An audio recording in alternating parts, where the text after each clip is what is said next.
Andrew Herrera welcome you.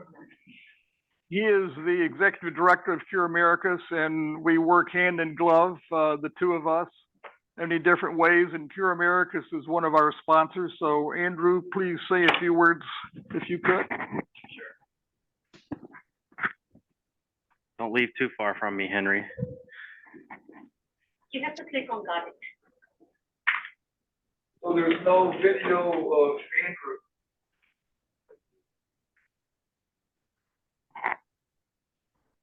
Does that look okay to everybody on the screen? You can see Andrew. We can't see Andrew. No, we only see the welcome screen, the blue screen. I wouldn't mess with it. Yeah, I think that's okay too. Well, thank you very much, Henry. The first goal of the strategic plan is for Cure Americas Global to empower public health professionals. And so when Henry told me about this workshop, I knew that it fit perfectly with what we're trying to do around the world, with to make sure that people have cutting edge training. And for 40 years, Cure Americas has been on the vanguard of community health. And the reason of that is because of CBIO, a systematic approach to partnering with communities. Cure Americas is very passionate about saving lives and preventing unnecessary suffering, and to have healthcare heroes from around the world working together is a real privilege for us. So thank you very much, Henry, and for all of you for joining us. Thank you, Andrew.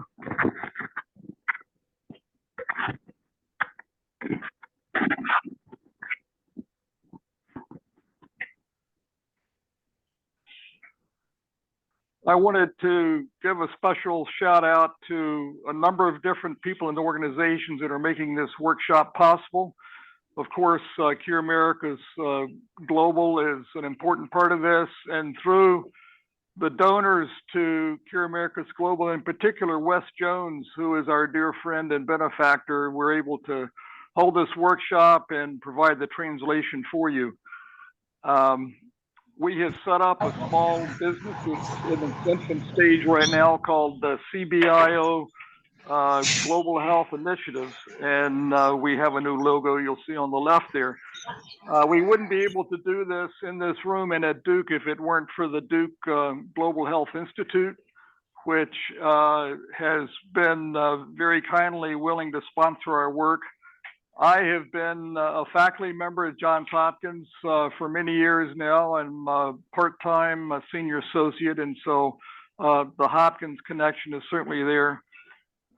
We're very grateful to the Christian Connections for International Health, and in particular, Hannah Fields and May Pojushink, who are on the staff of Christian Connections for International Health, but have volunteered to help out in the various technical aspects of running a virtual and insight workshop that's being translated into both Spanish and French at the same time. So we're very grateful to CCIH. I've been a long-term member there, and they're a wonderful organization, and I highly recommend that to those of you who are interested in more grassroots-related kinds of activities.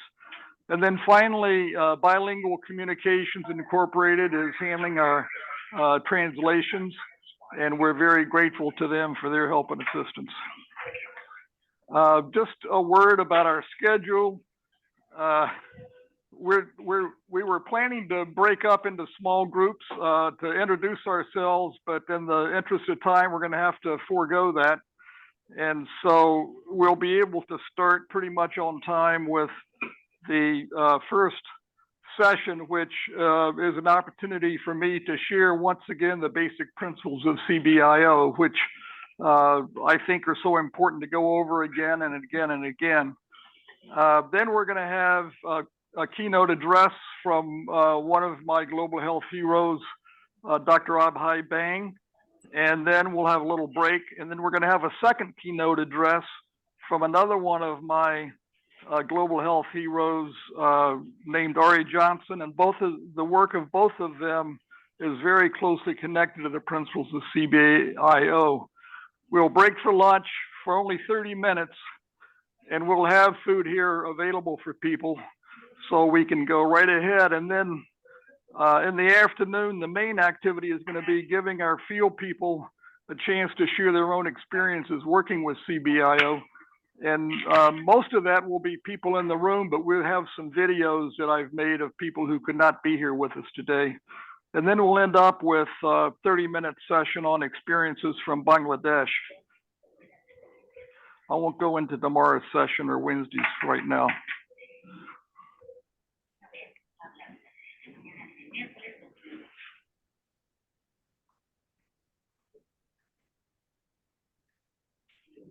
Uh-oh. Sharing? Huh? Want to stop sharing? Or keep No, I'm going to go to the next lecture. How do I do that?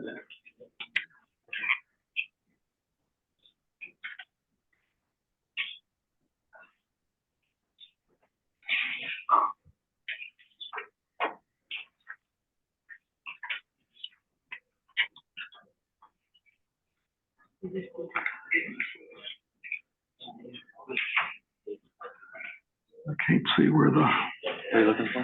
This, oh, down. Right here? This one? Up a little bit. That? Oh. Right here? Oh. Okay.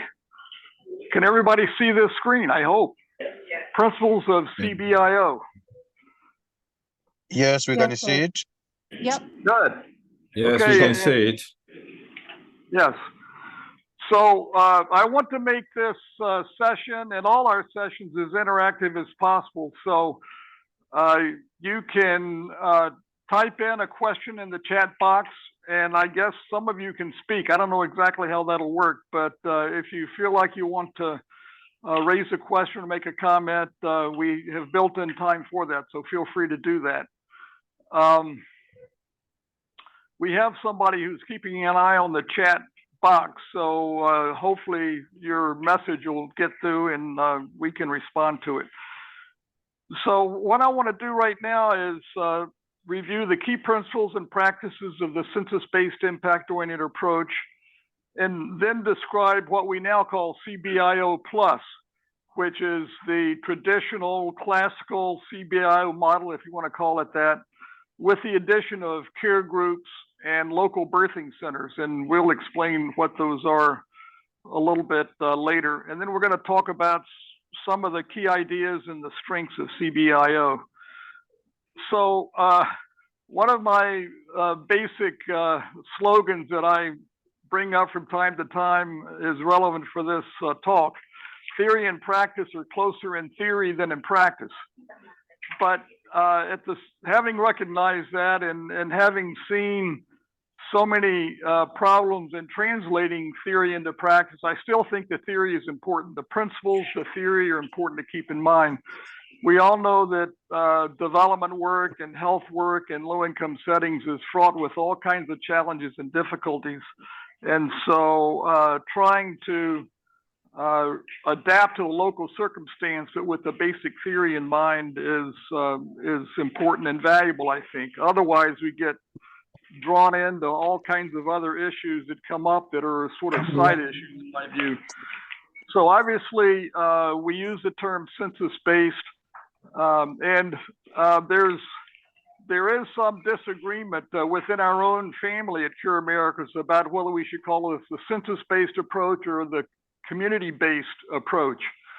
And I have continued to defend the term census because to me, the term census means we involve every household in the program. The term community-based doesn't necessarily reflect that every household and every person is included in the program. So with the original terminology we used was census-based, and I continue to use it, but I recognize that other people, as they move along into this, will want to talk about the community-based impact-oriented approach rather than the census-based impact-oriented approach. But it's still CBIO, so it's not a huge issue. We use the term impact-oriented because embedded in the key ideas of CBIO is the idea of measuring health within a defined population of people and assessing whether or not we've improved the health of that defined geographic population. And we'll get into more detail about how to measure health and how to think about it. But there are many elements of measuring health, but one of them in high mortality settings is a deep concern about whether we're making an improvement in reducing the mortality of high-risk groups within the population. I like to think of CBIO as one approach to the practice of community-oriented public health. We have published this in 1999. This was your homework to read this. I call this the sacred scripture of CBIO. It's a wonderful, in my humble opinion, it's a wonderful article that grew out of a lot of work and discussion among the authors that you see here, but was inspired by Dr. John Wyan, who was our dear friend and colleague, and I'll be talking about him later in the workshop. But the other co-authors on this are people that I was working with in Bolivia during this time, and we're very fortunate to have Nat Robinson with us in the room today. We'll be hearing from Dardo Chavez via video shortly. And unfortunately, John Wyan is deceased, as is Orlando Taha. CEA Winslow was one of the pioneers of public health in the United States back in the 1920s and founded the public health program at Yale. And he has this classic definition of public health, which you can see there. But the key words in here are organized community efforts. So built into this, in his view back in 1920, was the fact that public health involves the people themselves and they're thinking about what they can do together to improve their health. And we've kind of lost that concept in global health with the dominance of vertical top-down programs. So I wanted to bring that out for your attention now. John Wyan taught me that there are three types of public health practice, and you can think of this as three types of global health practice as well. There are disease-oriented approaches, and there are services-oriented approaches, and there are community-oriented approaches. And John Wyan's great insight is that we need all three of these, and they're like the three legs of a stool. And if one leg is weak, then we have a weak stool and a weak foundation on which to set the health of the public, so to speak. So we created this this virtual ideal three-legged stool, and we all know, most people think that public health is basically vertical top-down disease-oriented public health, and that has been the dominant theme in global public health, at least, whether it's immunizations or family planning or HIV or TB or even child survival. They're all vertical top-down programs that tend to be related to a lot of donor support from other countries and very top-down, directed at the Ministry of Health in a targeted fashion, in which the community plays a limited role. The second leg is services-oriented public health, and the goal of services-oriented public health is to get basic and essential services to people who need them, and that's certainly critical and important. The goal of the vertical top-down programs is to control a specific disease or a certain condition, and so those are pretty clear in terms of their goals and purposes. And of course, primary health care in all of its various manifestations is an important part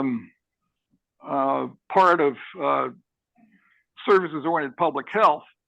And community health workers themselves are another important, very important part of primary health care, but services-oriented public health, because they're trying to get basic and essential services to people who need them.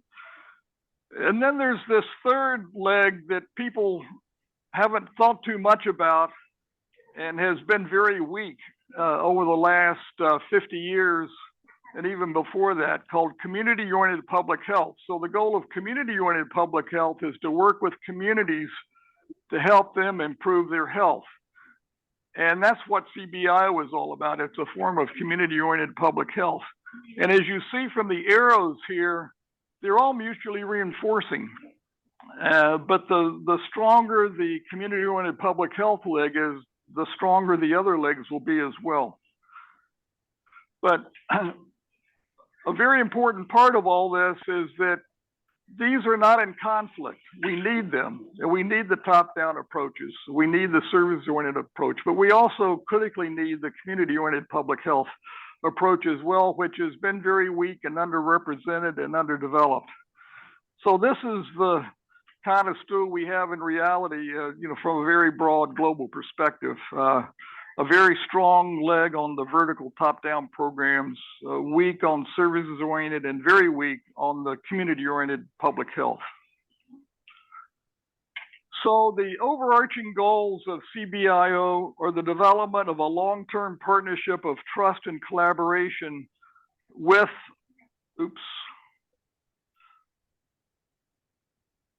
with the community, which is very difficult for externally funded programs.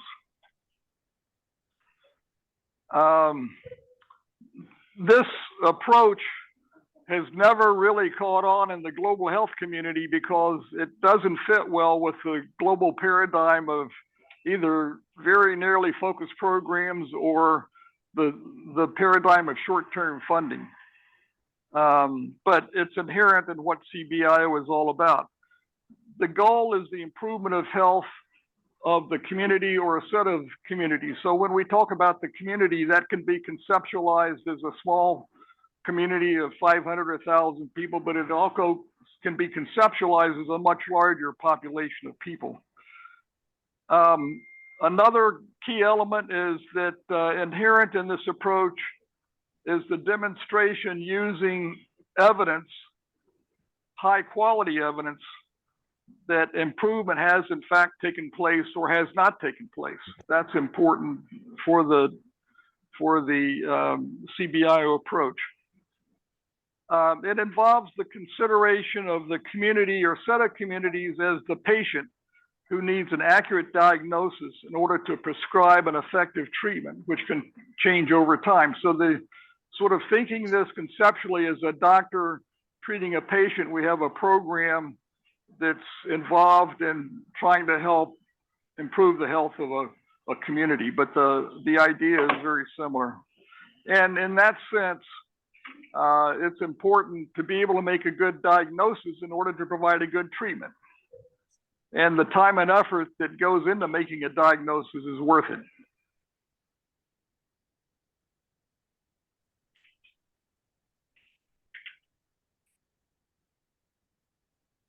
My screen has frozen. Oh, here we are. Okay. There are many different ways of measuring health. Obviously, mortality, as far as I'm concerned, is probably the most important, but in many settings, mortality rates are so low that there's not a lot that we can do to improve mortality, or the amount of effort involved in improving the mortality is so extraordinary, it's not really realistic to think about it. But in many of the settings in which we work, in which there are high levels of under 5 mortality and high levels of maternal mortality, these are a priority for us to be thinking about. Nutritional status is a very important measure of health, and science tells us that undernutrition in children is a very important predictor of mortality, but also longer-term development in terms of intellectual development and capacity later on. So the level of nutritional status, particularly among children, is terribly important. And then disability, which has often been neglected in our thinking as we were focusing on other higher priority items. One of the things that's deficient in our article and your homework, and I've been thinking about this more recently, but I think that within a population of people, 2 critical elements that are important for health are immunization status and family planning usage. And so I think those need to be brought in at the beginning in terms of thinking about the health status of the population.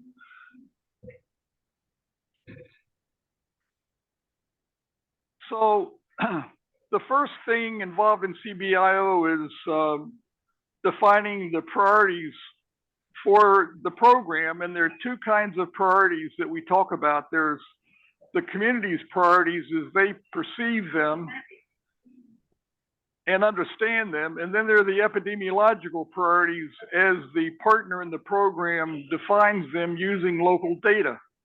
And those may not be the same as the community's priorities.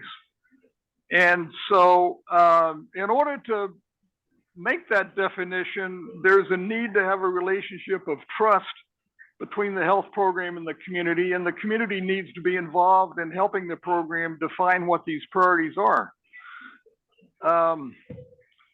So the epidemiological priorities, this is another little pearl that I learned from John Wyan, and I like it a lot.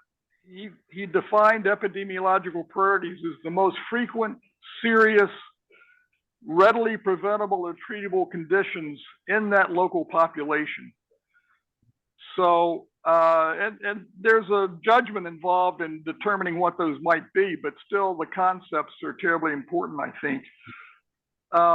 Another key element of this is that epidemiological priorities may vary from one place to another. So even though you may have high quality national information or information for a larger population, what may be the epidemiological priorities in this location where you're developing a program may not be the same as what they are on a larger scale.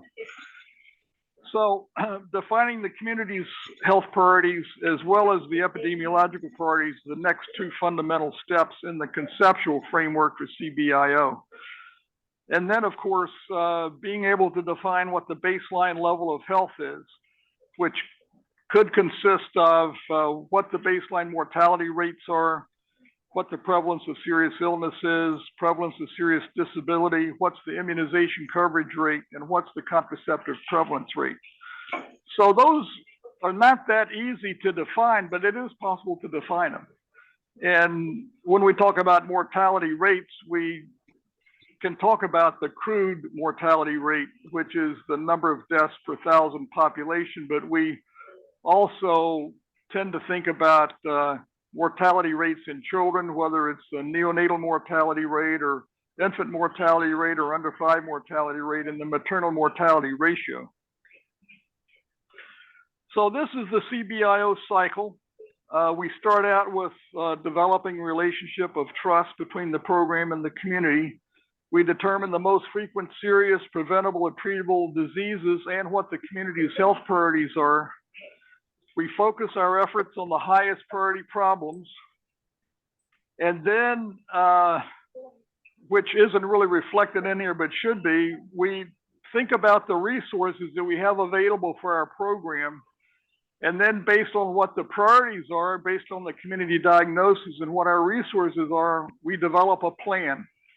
A detailed implementation plan is a phrase I like to use for this. And then we implement the program and we conduct surveillance, monitor what's going on. And then at some later point in time, in the article we say 5 to 7 years, we go through the community diagnosis process again, and then we start the whole cycle all over again. Here's another scheme of the CBIO approach that one of my students made, which is somewhat similar, not exactly the same. It shows here at the top, identifying the program population through visits to all homes. And then over to the right, you see focus on the most frequent and serious preventable and readily treatable conditions. And that should also see the community priorities. Then we modify the program as needed to adjust to respond to the needs. And over to the left, we talk about targeting high impact services to those at the highest risk of death, collecting census information and vital events registration, monitoring coverage, and then routine systematic home visitation is built into it. So routine systematic home visitation is a key element of what CBIO is all about. In order to define the community, you need to precisely define what the geographic boundaries are and make a map of who lives where, determine who the residents are, and determine who the high-risk population is. That's a lot of work. And there's no way that a program can do this unless they're working in collaboration with the community. And we'll see lots of examples as we move through the workshop of very large-scale programs that have been able to do this.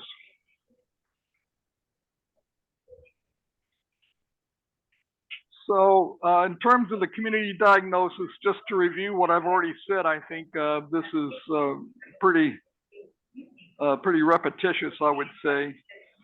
But just to repeat,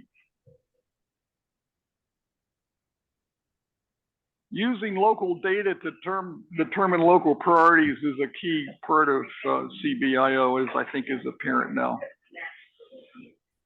So we'll be talking more about how one might determine what the community's priorities are as they perceive them. And there's no standard approach to doing this. But obviously, if you have a home visitation program going on, then that provides a wonderful opportunity to get feedback from each household about what they perceive their health priorities to be. You can do it in a sampling kind of a way of surveying a sample of households and asking specific questions. And you can use focus groups and segmented groups within a community, whether it's mothers clubs, groups of women, young women, older women, adolescents, older men. I mean, you can think of many different ways of doing this. You can even vote, and you'll see in our video in a minute an example of a program where they ask people to vote on what their health priorities are.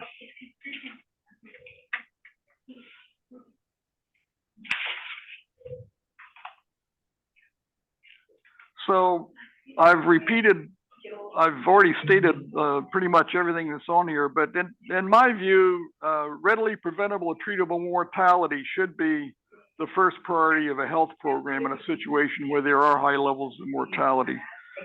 Second priority on serious illnesses and disabilities, and I should mention nutrition. If there is a high level of undernutrition in children, that should be a priority too.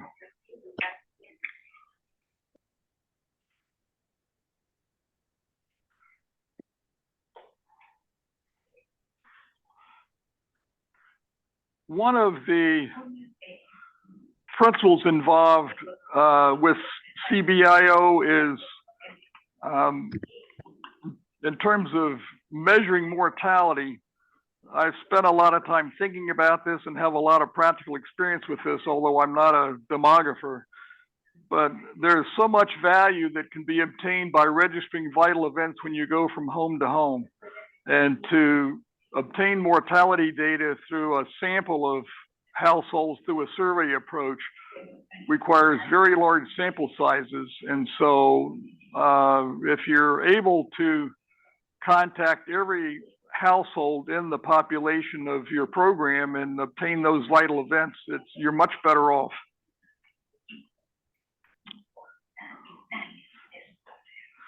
So once we know what the epidemiological priorities are, and once once we know what the community's priorities are, then we go through some ill-defined process of defining program priorities, which are some kind of combination of what the epidemiological priorities are and what the community's priorities are. And of course, we can only do so much. So trying to figure out what should be the priority is a process which would vary from program to program. And then the development of a work plan would be derived by determining the available resources. And that's not just money, but there are so many local resources that come to bear, whether you're talking about staff, community resources, people particularly, that can be used to address program priorities. I've already mentioned the importance of routine systematic home visitation. When we started our work in Bolivia in the early 80s, people thought that routine systematic home visitation was a laughable approach for health programming because of the intense amount of manpower that was required by it. But I would say over 40 years now, the value of reaching every home has increasingly been demonstrated, and there are ways to do it without having to spend a lot of money to do it. And home visitation builds trust, provides an ideal opportunity for staff to get to know the community and learn from the community, and vice versa. And it provides an important vehicle for service delivery, whether it's health education, about healthy household practices, warning signs of serious illness, or for actually providing services. We have a long experience of immunizing children in the home, monitoring the nutritional status of children, providing family planning services, and even detecting cases of sick children. So our second keynote address will be from Dr. Ari Johnson, who has developed a world-class health program in Bamako, Mali, in which they identify sick children through routine home visitation. So we're not going to talk about this today, but tomorrow we're going to talk about care groups and local birthing centers, which in Guatemala we call casas maternas. But just to very briefly mention them, we have had a growing experience with care groups, as many groups around the world have had, and it's widely practiced throughout the world now through the NGO community, but not so much through the governmental system of healthcare delivery. But a care group is a group of 10 or so women who each have 10 households. And the women in the care group meet with a facilitator to learn a message or two. And then during the following 2 weeks, the care group volunteer delivers that message to the 10 households she's responsible for. So it's a health education approach that has been very powerful. In the situation of Guatemala, where our program has been operating for 20 years now, and there are many situations like this around the world, there are no viable options for women to give birth in a well-developed health facility. And a very high percentage of the births take place at home. And in the rural Guatemalan situation, where we've been working for 2 decades now, there were no viable options for women to give birth in a health facility. And so our program developed what we call casas maternas, which are local birthing centers. Para poder aquí abajo es el pasamiento térmicos los medidores. Sí, eso no se puede. I hear a dog and people speaking, so somebody needs to put their microphone on mute if you would. So Cure Americas Guatemala has developed a very exciting program of building with the community local birthing centers where women can go nearby to give birth, but with a trained attendant and with referral services that are readily available if the occasion merits it. So this is just a diagram of the care group cascade, as we call it, where you have one central source.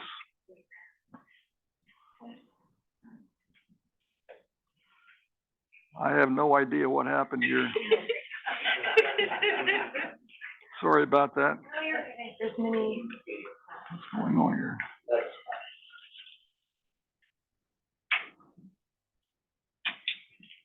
How'd you do that? Yeah. Okay. I don't think they can see that. Yeah. So in the care group cascade, you have a central person who is responsible for developing the messages, and those are passed down to supervisors, who then pass them down to promoters, who then pass them down to each care group, and then each member of the care group shares that message with the 10 or so households that she is responsible for. And the messages have to do, they've been focused over the years on maternal and child health, so they have to do with healthy household behaviors, exclusive breastfeeding, washing your hands, and so forth. But they also have to do with motivating people to obtain services from the health program, whether it's the importance of immunizations or recognizing the danger signs of serious illness, such as fast breathing associated with pneumonia.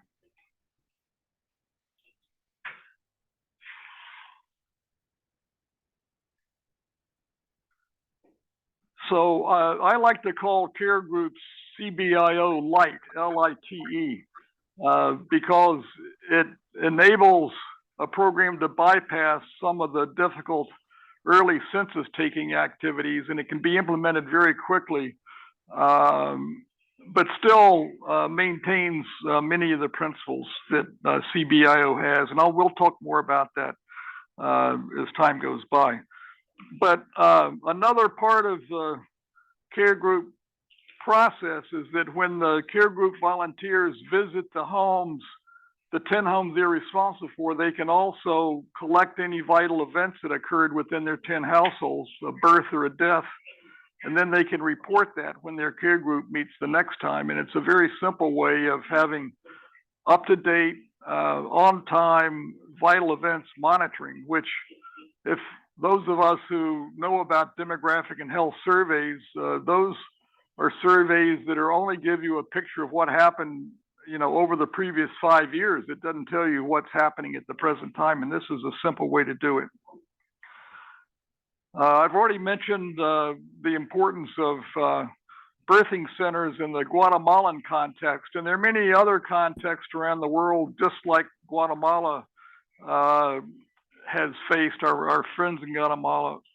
We were able to identify that in the rural highlands of Guatemala, working with the indigenous Maya people, they had extraordinary levels of maternal mortality, which had not been widely recognized before.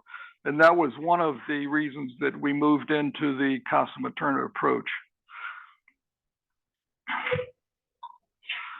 So here you can see some of the factors that led to the creation of this, some of which I've already mentioned already. This is a local birthing center, a Casa Materna in Guatemala. We were fortunate to receive a grant from the Ronald McDonald Health Charities Foundation, which helped us with this a few years ago. And two of our visitors, friends, family members who are here today, Juani Valdez and Alma Domingo, runs this program for our program in Guatemala, and you'll be hearing from them later. The important thing about it, or one of the important things about the Casas Maternas, is that it supports and includes the local traditional birth attendants, and they are enabled to continue to work with their client, the pregnant woman, and the comadrona comes with her client to the birthing center and participates in the birthing process. And the staff at the Casas Maternas are very welcoming and supportive and affirming of the comadronas. And this is a new approach to this issue that I think is terribly important, that has important global implications for these kinds of areas around the world. So the key ideas behind CBIO, the long-term relationship of trust between the health program and the community or set of communities, whatever you define it as. The commitment of the program to work with the community in a collaborative partnership to improve health and demonstrate that health has been improved. The community diagnosis based on locally determined epidemiological priorities and community priorities, and monitoring progress in improving health. And people still don't widely appreciate the importance of early neonatal mortality as a cause of death within many low-income settings. We'll talk more about that later. So other key ideas, as I mentioned, involve developing a system for identifying and maintaining contact with every household in the community, periodic measurement of levels of health in the community, including registration of pregnancies. So pregnancy is not technically a vital event, but it has a lot of value of identifying it, because over time you can be sure to find out what happened to the pregnancy. So did the pregnancy end in a miscarriage? Was there a stillbirth? And the outcome of that pregnancy is important to keep in mind in the process of measuring the health status of the community.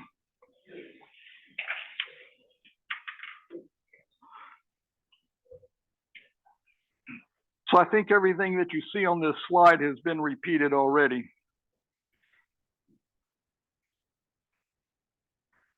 So focusing on groups at greatest risk and priority conditions for causing ill health is a fundamental element also of the CBIO approach. And then focusing attention and resources on these groups and conditions. So we have many examples now, and one of the things that was motivating for me early on in the belief that this was a powerful approach is the empowering effect it has on local program staffs. It gives them a handle, it gives them a lever by which they can think about how to spend their time, and it gives them the opportunity of being able to measure whether or not they're making progress in their work. And the whole idea of community partnerships and involving the community is also very exciting and empowering, not only for the program staff, but for the people themselves. And by having this partnership with technical expertise that's brought in by the program, which is very low-level technical support, very accurate information can be obtained that's useful to the community that can help them formulate a plan forward for addressing these priority problems. So I'm very convinced that CBIO is a powerful approach for many reasons, but it has clarity and power in its ideas and vision. It links to key principles of public health. It has demonstrated the potential it has to help programs become more effective in improving health. It's a way of achieving high coverage of key child survival interventions.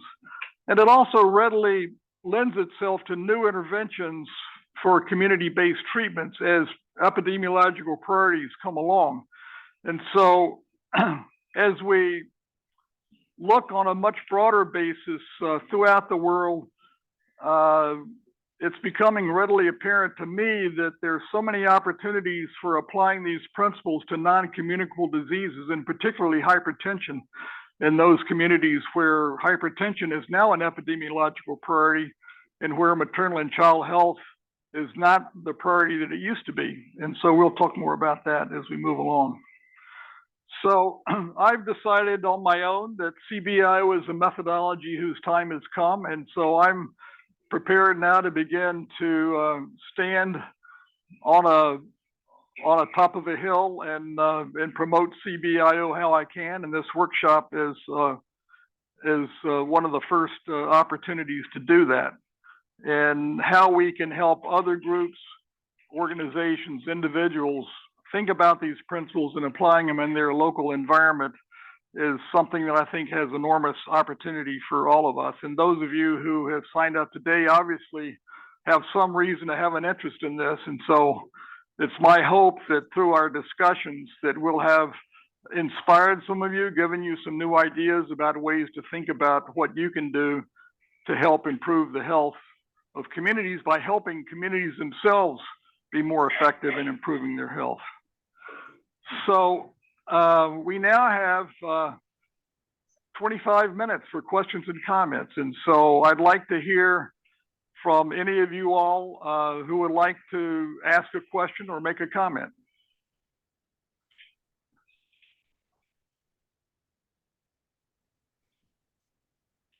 And you can speak in Spanish or French, and we'll somehow get a translation out.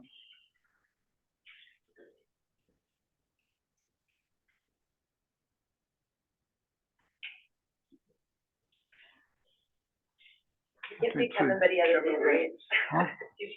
Kevin raised his hand. Wants to talk, Kevin. Kevin raised his hand. Okay, well, he can talk. Talk. Oh, here. Kevin, turn around there. That was better. But you need that one too. No, that's okay. That just leaves that one. Okay. This is Kevin Kayando speaking, who is from Kenya and is one of the leaders of our Cure America's program there.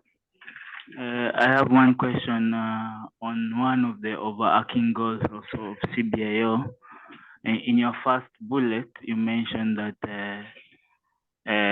it's a near impossibility for externally funded programs. Can you please explain further? Okay, let me see if I can go back to that slide.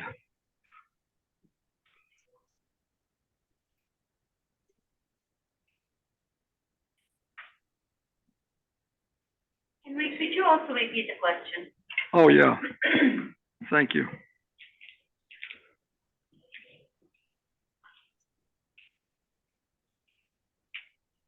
This is it here, I think, right? The question from Kevin was if I could explain more about why I said that the development of a long-term partnership of trust and collaboration with the community is a near impossibility for externally funded programs. And the reason I said that is because by their very nature, externally funded programs are short-lived. They're 3 years, 4 years, they're not long-term.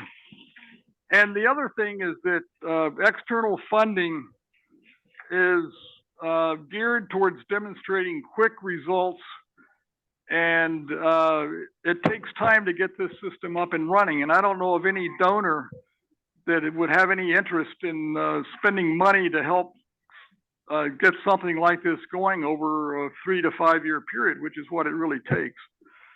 And so this is one of the reasons why highly selective primary health care became so dominant in the early 1980s after the declaration of Alma-Ata, because it involved very narrowly defined approaches, the results of which could be defined and evaluated in a way that satisfied the needs of the donor. And so there's a lot of tension between CBIO and externally funded programs, and that's one of the reasons why this whole approach has been slow to catch on. Does that help? Okay, any other question or comment, please? We have a couple questions in the chat. Okay. So the first question is from Dr. Bright Orji.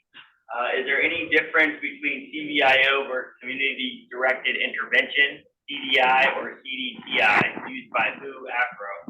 Additionally, the ability for CBIO just one second, yeah. Let me answer that. Okay. So Bright Orji is someone I know from Johns Hopkins who has had a long connection with something called community-directed interventions. And the community-directed intervention approach has been used widely across Africa to control specific diseases such as onchocerciasis, river blindness, through mass treatment of drugs, but it's been expanded to include some other activities as well. To me, community-directed interventions is a great example of a combination of a vertical program that links into service delivery and also community-oriented public health, because it involves the community in the distribution of the drugs, and it also gives a lot of authority to the community in the way in which they distribute those drugs. So it has a lot of interesting overlaps with CBIO, but I see CBIO as a much more inclusive and holistic approach, whereas community-directed interventions start a priority with the disease, lymphatic filariasis or onchocerciasis. It doesn't start with the goal of helping to improve the health of a population in the way that we're talking about. So maybe you could think of CBIO as an extension of or a further development of community-directed interventions. So what was the other question? Yes, we've got at least 3 or 4 more questions on the chat. Continuing from Dr. Orji, additionally, the ability for CBIO to establish working relationship agreement with community and build fiduciary trust is key to community ownership and sustainability. I'm just wondering how you manage the issue of incentive for community volunteers. Who is responsible for payment, program versus community? So those questions address the practice of CBIO. this lecture is focused on the theory, the principles. And all of those issues are obviously important, and they're going to vary from place to place, and it's not really possible to make any blanket statements about how to deal with all those. But we'll, as we discuss specific examples of programs that use CBIO, we can get into that, I think. All right, so third question from the article I read about two approaches, library and field. Just wondering if you have experience of mixed model, library plus field. Oh.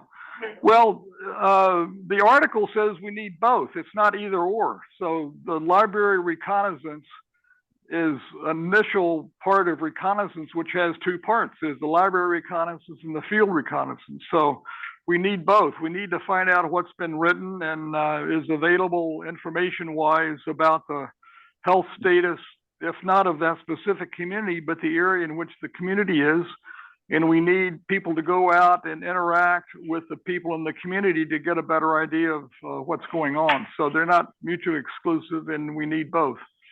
The next question is from Mariam Chaudhry. How much do literacy rates affect CBIO activities? So again, we're talking about principles and not specific application. CBIO can be used with illiterate people. Yes. Could you please repeat the question? Oh, yeah, I'm sorry. Oh, sorry, I didn't realize you couldn't hear what Andrew was saying. So the question was, how can CBIO be used with illiterate people? And as I started to say, we're talking about principles here. And so the question is, how can you apply these principles in any given context? And certainly some of these contexts involve people who are illiterate. And we have many examples and much experience of applying these principles with illiterate people. And it can be adjusted and adapted to that environment. Next question that you'll repeat for me is, any experience applying CBIO to urban communities? It was one of the challenges of CDI in the prevention of ongoing CPI. I didn't hear the end of that. It was one of the challenges of CDI in the prevention of the disease. CDI? Community this is from Dr. Bright. Community directed initiative. Oh. Intervention. Oh, yeah. Can you repeat the question? So the question is, how can CBIO be applied in urban or peri-urban situations? And again, at this point in time, we're talking about principles. We're not talking about the application of the principles. But in fact, our second keynote address will be from somebody who developed a home visitation program in a peri-urban area of Bamako, Mali. So you'll have an example of that. I'm going to show also a little later on this afternoon an example of BRAC's program in the urban slums of Bangladesh. So this is not an approach that's limited to rural areas. And in fact, why does my computer keep doing that? And in fact, I should have mentioned this in one of the strengths of CBIO, but one of the strengths of CBIO is that it can be applied anywhere in any setting. It's not limited to poor countries. It can be applied in the United States, although I don't know of any examples yet where it has been applied, but it certainly could be. No reason why it couldn't be. So the next question is from David Thompson. How are CBIO programs funded? Coordinators, supervisors, etc. So again, yeah, the question is, how are CBIO programs funded? And the simple answer to that is that they're not funded.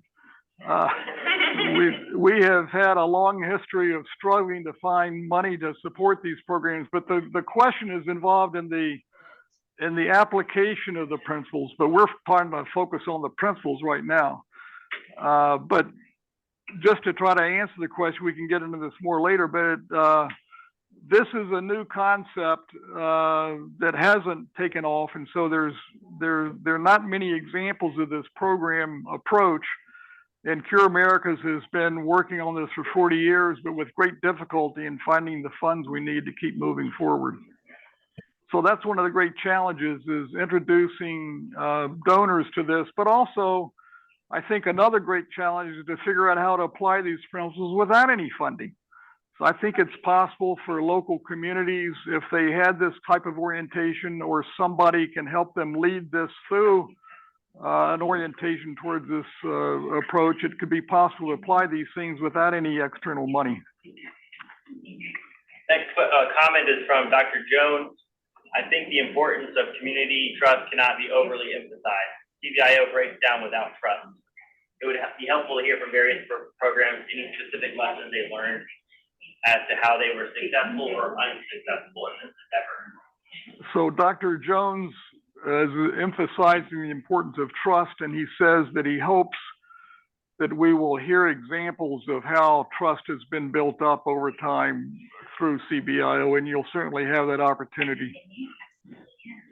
The next question is, do the cultural perceptions of communities influence the implementation of communication or behavior change negatively and or positively?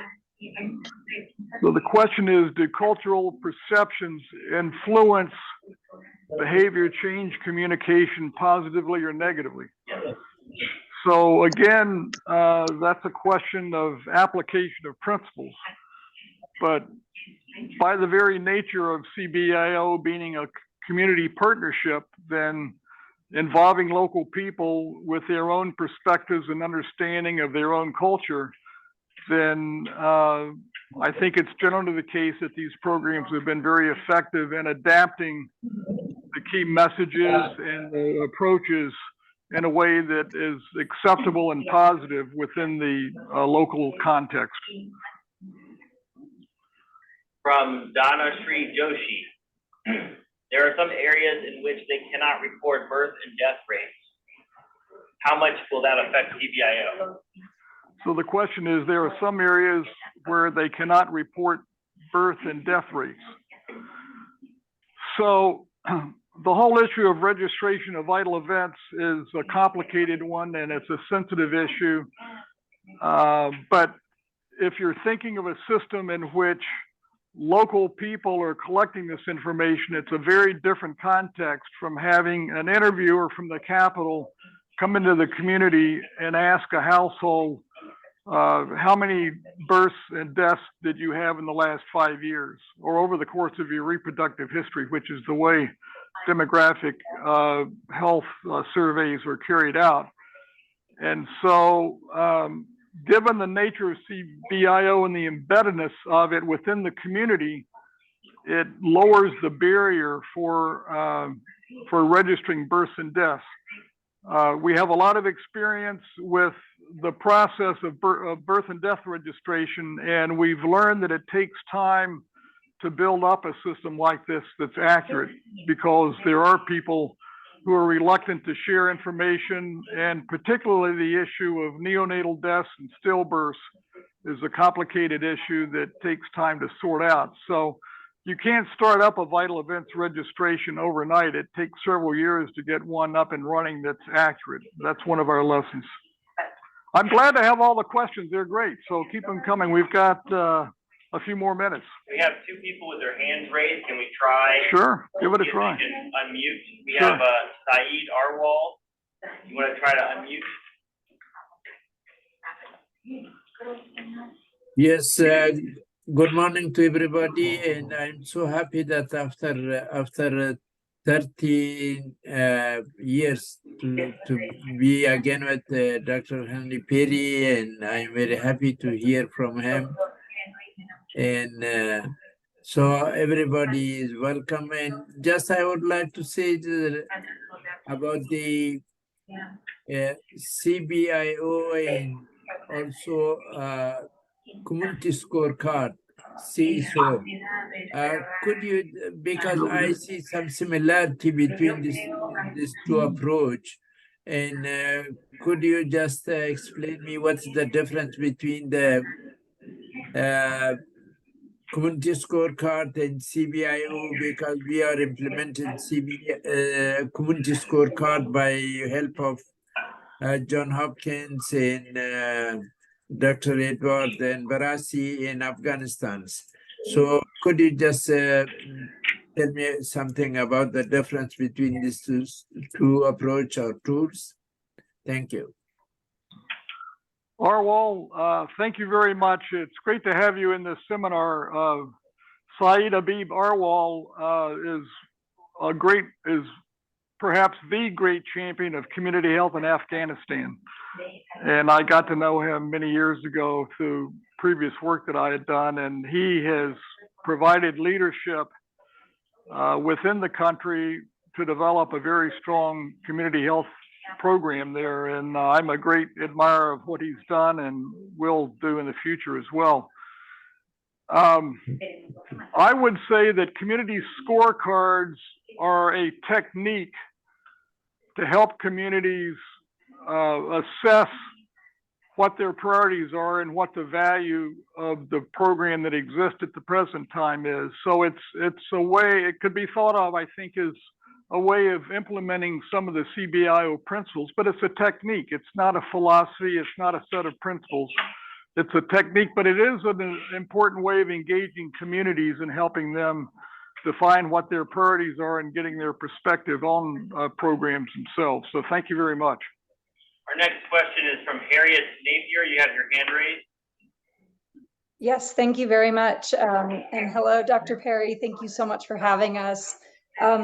This question is probably not answerable in a Q&A session, but I'm hoping that we can work through this a bit during the course of the workshop. And it seems also that this type of question has come up a few times already in the Q&A session. There are a few of us on the line participating from Clinton Health Access Initiative, CHI, who sit on a malaria team and are funded to do malaria work. And though I would like to believe that our donors, our malaria donors, are quite open-minded, we are still, somewhat constrained and expected to focus on and deliver on malaria outcomes. And we have an opportunity in Benin to explore some more kind of community-oriented solutions in a few select high-burden communities. But again, this is malaria-funded work, and I guess the concern is it may not represent true CBIO. So I'm hoping maybe we can get some guidance from you on what happens if we apply CBIO principles and find that communities are simply not interested in addressing the disease that we're funded to tackle, malaria, right? So how do we address this or anticipate this concern with communities in the donors' light? Thank you so much. Well, thank you, Harriet.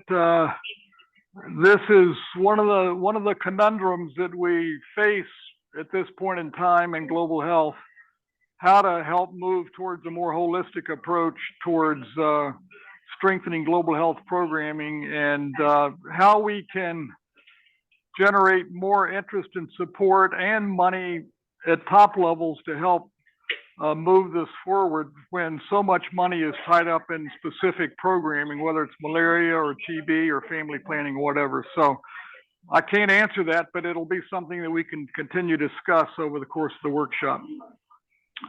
We have a few more questions online. So we've got maybe 3 more minutes because we need to move ahead with our next session so that we stay on time, but we can try for a couple more.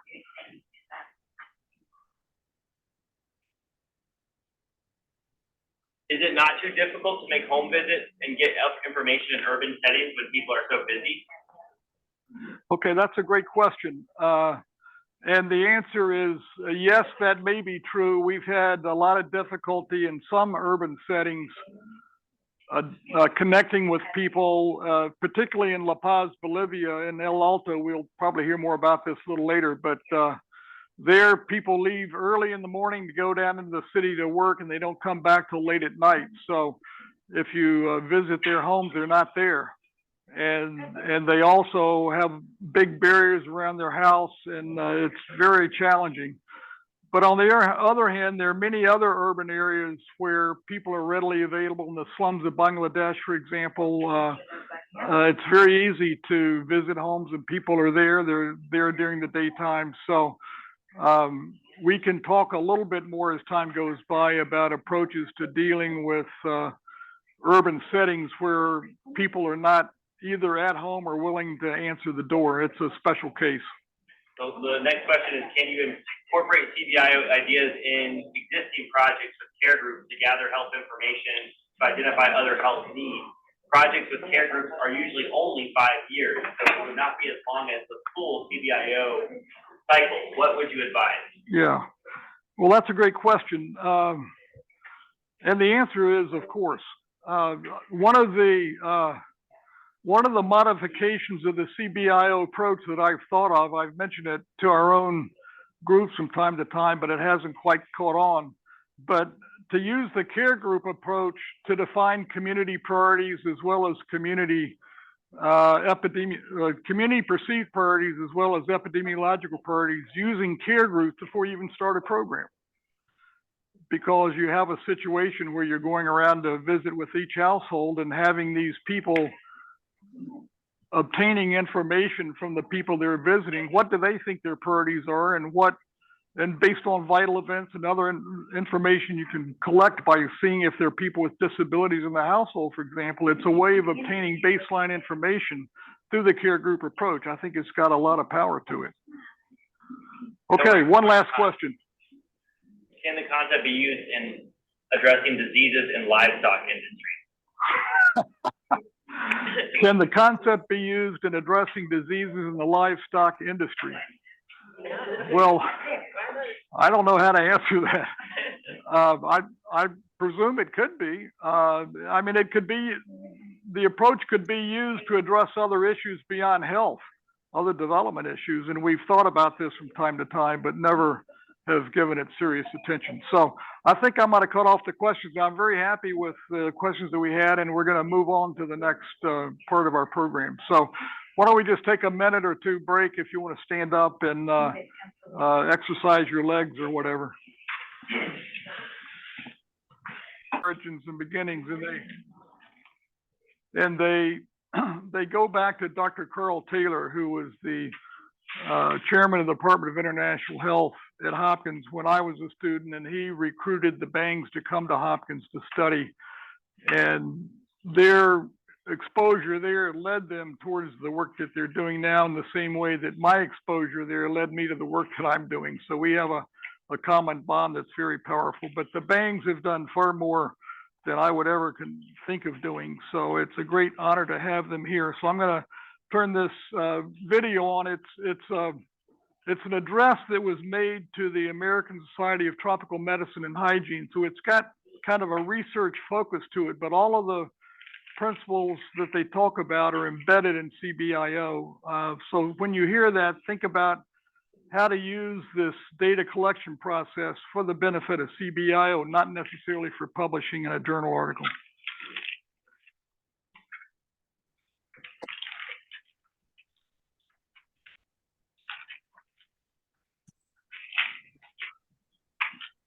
Do I stop this video? Where do I start?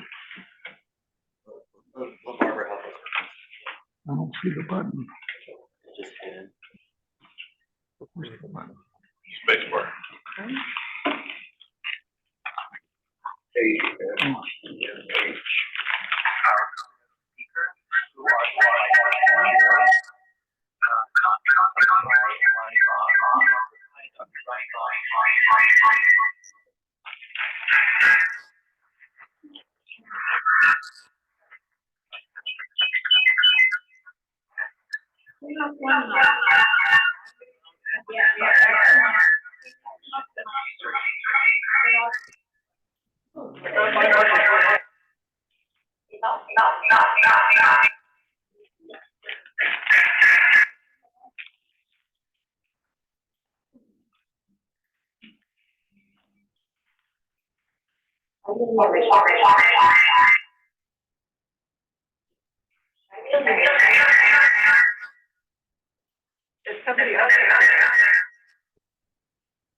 A terrible echo here as we're trying to fix. Sorry.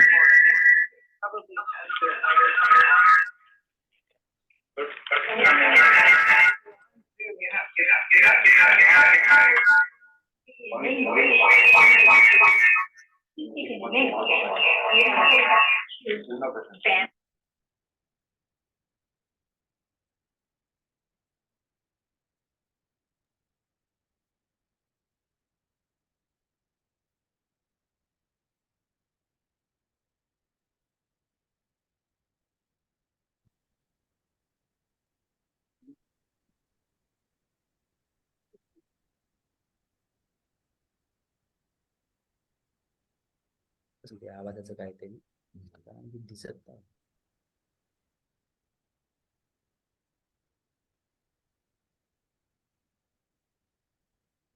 तुम्ही हे झूमच ठेवा त्याच्याकडे लक्ष देत जा तिथे काय दिसतंय.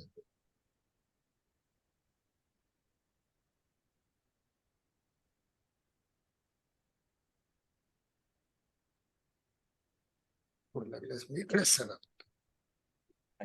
Okay.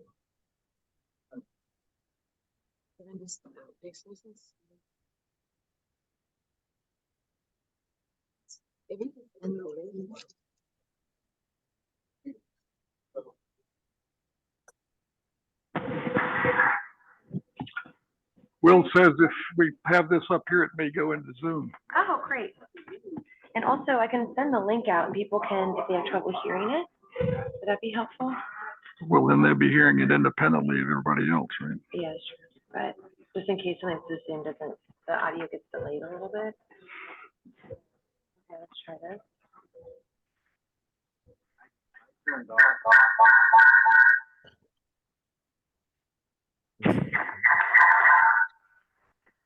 माझं बोलणं सुरू होईल ना.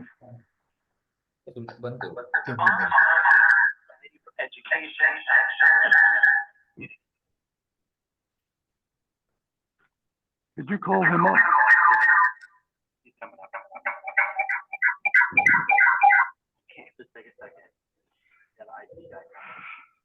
Okay, we're having a problem we can't resolve right now, but our Duke IT guy will be here in a second and hopefully he can resolve it. So just hang on, please.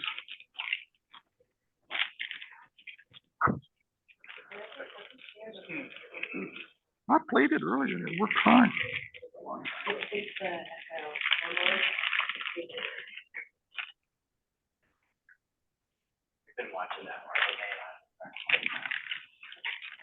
The two Doctors Bang have received nearly 60 awards, including the Maharashtra Bhushan, the highest award honor of the Maharashtra state, and the Padma Shri by the President of India. They also received the National Award from the Indian Council of Medical Research, and they've been honored by Save the Children and the MacArthur Foundation. In 2005, Time magazine recognized them as global health heroes. So these are people that have done extraordinary work. Dr. Abhay Bang and Dr. Rani Bang will speak separately, with Dr. Abhay Bang speaking first. So I'm going to start by introducing Dr. Abhay Bang, and Dr. Rani, if you want to take a seat. Imagine if you could do work that reduced neonatal mortality by 50% and you were able to sustain that reduction. It would be akin to a miracle. Now, imagine this was all done through a home-based newborn and child care program. Doctors Abhay and Rani Bang did just that. Dr. Abhay Bang was a lead researcher on a study in rural India which helped develop a new model for neonatal care in low and middle income countries, and the Bang approach has shaped national and global neonatal healthcare policies. It's been replicated in 10 countries, and it's being scaled up nationally by the government of India. The research was selected as one of the milestone papers published in The Lancet in the past 180 years and included in vintage papers from The Lancet. Dr. Abhay Bang is a member of the Central Health Council of the Government of India, was chairman of the Expert Committee on Tribal Health of the Government of India, and is also on a number of India's national health commissions and high-level expert groups in health. But above all, he and Dr. Rani Bang continue their pioneering, practical, transformative work in neonatal and women's health. ASTMH members are doers. Dr. Bang is an expert, a high-level international figure, and universally admired, but first and foremost, he's still a doer. Will you please welcome Dr. Abhay Bang?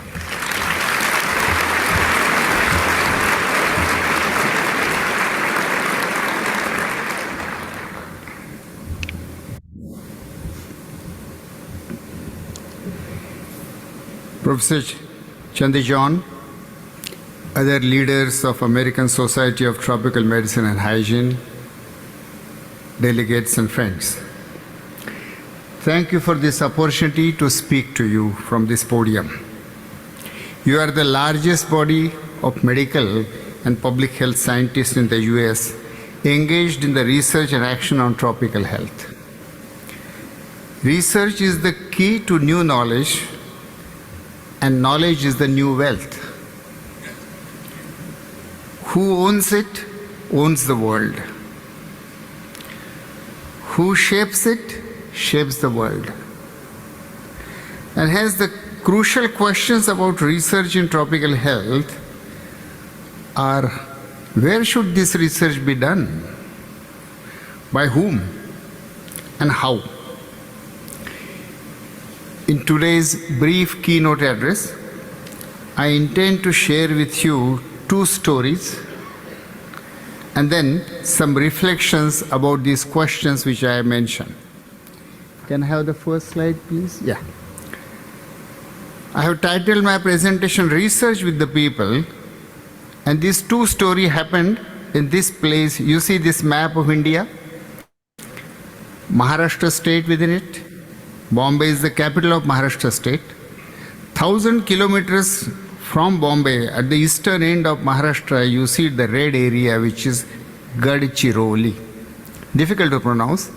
Gadchiroli has been the theater of action for both of us for the past 33 years. Next, please. Very backward and remote area, poorest in the state. More than half of the surface is covered by dense forest. Next, please. 1,500 villages scattered with huge distances, lack of transport, very less education, lack of health care. Such was the Gadchiroli district 33 years ago, when just returning to the India from Johns Hopkins School of Public Health, we decided to go to Gadchiroli. The only reason being, we wanted to work in the place which needed us. Next, please. In the very second month of our work there, stay there, this girl was referred to me. She was referred to as a suspected case of rheumatic heart disease because she had murmur in the heart, but severe pallor, hepatosplenomegaly, and what you may not be able to see, mild icterus. And that jaundice made me suspect that this is not heart disease, and I thought of sickle cell disease. Sickle cell was never known in that region, in that district earlier. We established a test. It turned out to be a case of sickle cell anemia. Now imagine a young researcher recently back from the US. First thing you think about is, I have found something. I'm going to publish it. We conducted sample survey of the district.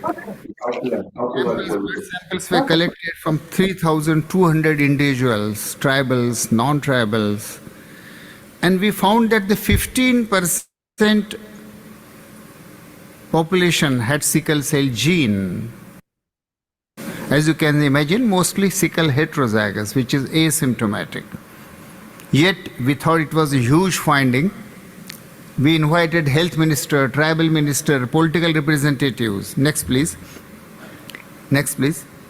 And these findings were presented. Minister applauded us and said a new center on tribal medical research will be started in Gadchiroli, and nothing happened. So we went back to the tribal leader, community leaders, saying, look, problem of sickle is in you and government is doing nothing. Should you raise your voice? Tribal leaders looked at us very blankly and they said, next, they said, Doctor, sickle is not our problem, it is your problem. Did we ever come to you and told you that we are suffering from something like sickle cell disease? You came and you asked for a drop of blood. We thought a young couple has come, why disappoint them? So we gave you a drop of blood. And that's all. You said there is a sickle, you found it, so you solve it. We have nothing to do with it. That was the first big lesson in the research that we got. And reflecting on this experience, we realized that we had committed a blunder. Next, please. Next, please. No. Previous one. Is there a slide? Yeah. Research should address the needs of the community I work with and not the research community I report to. Consciously or unconsciously, whenever we are thinking of research, we are thinking of publications, conferences, grants. But in that, we forget as to whose problem are we working on. Do they need it? We decided after this first blunder, I'm a little ashamed of this first piece of research of ours, though it brought us publication, awards, everything. But I'm ashamed to say we conducted research on the people. We used the people for getting certain publications done. For search, our organization, Rani and I decided the policy, research policy, that hereafter we will not do any research which people don't need. And so, next, what do people need? We started going to villages, sitting around night fire, asking people what health problem they had and what did they need from us. We even, next please, invited what we call People's Health Assembly. Next please, representatives from several villages came and we asked them what their health problems were on which we should conduct research, we should help them solve. And then we actually had voting. And so women and people voted what they thought were their highest research priorities or their highest felt healthcare needs. And you'll be surprised, 30 years ago, these are the next please, these are the 5 priorities people gave us. Malaria, low backache, white discharge amongst women, alcohol and alcoholism, and child mortality. For the past 30 years, this research agenda has been enough for us. We have worked on some of these, but a lot of things yet to be solved. And so let me go into little detail about the last one, child deaths. Next, please. We established a measurement system in 102 villages. In the first year, the infant mortality rate we found was 121. Neonatal deaths and childhood pneumonia were the main causes. Neonatal deaths, a difficult problem, but nearly 70% of the IMR was occurring in the newborn period. So NMR contributed 70% of the IMR. Next, please. Visited delivery rooms. At that time, nearly 80% deliveries in India occurred at home. So this is a home delivery room in a village called Murza. The woman has delivered 8 days ago. You can still see her on the charpoy. And the newborn baby was taken care of in this way. Nobody else from outside was allowed to enter, and this mother and baby during neonatal period or postpartum period were not allowed to step out of that delivery room. So that dark delivery room was the black box. And 20 million neonates every year were born in rural area in this kind of situation. Of course, some of these neonates fell sick, but there were no hospitals. The global guidelines, WHO, UNICEF guidelines at that time were that if a neonate is sick, it's a very serious problem, immediately refer to hospital. Gadchiroli was 350 kilometers long, there was only one hospital. And these mothers and babies were not allowed to even step out of their room. So we decided to turn the neonatology upside down. And instead of babies going to hospital, hospital must go where the babies were. Next, please. And we designed a new model, home-based neonatal care, with the goal to develop a low-cost home-based model of primary neonatal care by using not doctors, by using not neonatologists, but human potential available in the villages. Next. She is Kajubai, a woman from village called Ambe Shivani, 7th standard education, but a lot of passion to do something, learns new thing, do something for her village. Next, please. 39 such women were selected from 39 villages, one per village. These 39 villages were intervention area of the field trial of home-based newborn care. 44 villages were control area. These community health workers that we selected, one from each village, were to become the barefoot neonatologists of Gadchiroli. Through a 30 days program, they were trained, next please, how to make home visits, ask history to mother, weigh the baby, weigh the temperature, and also help mother by way of health education. Next please.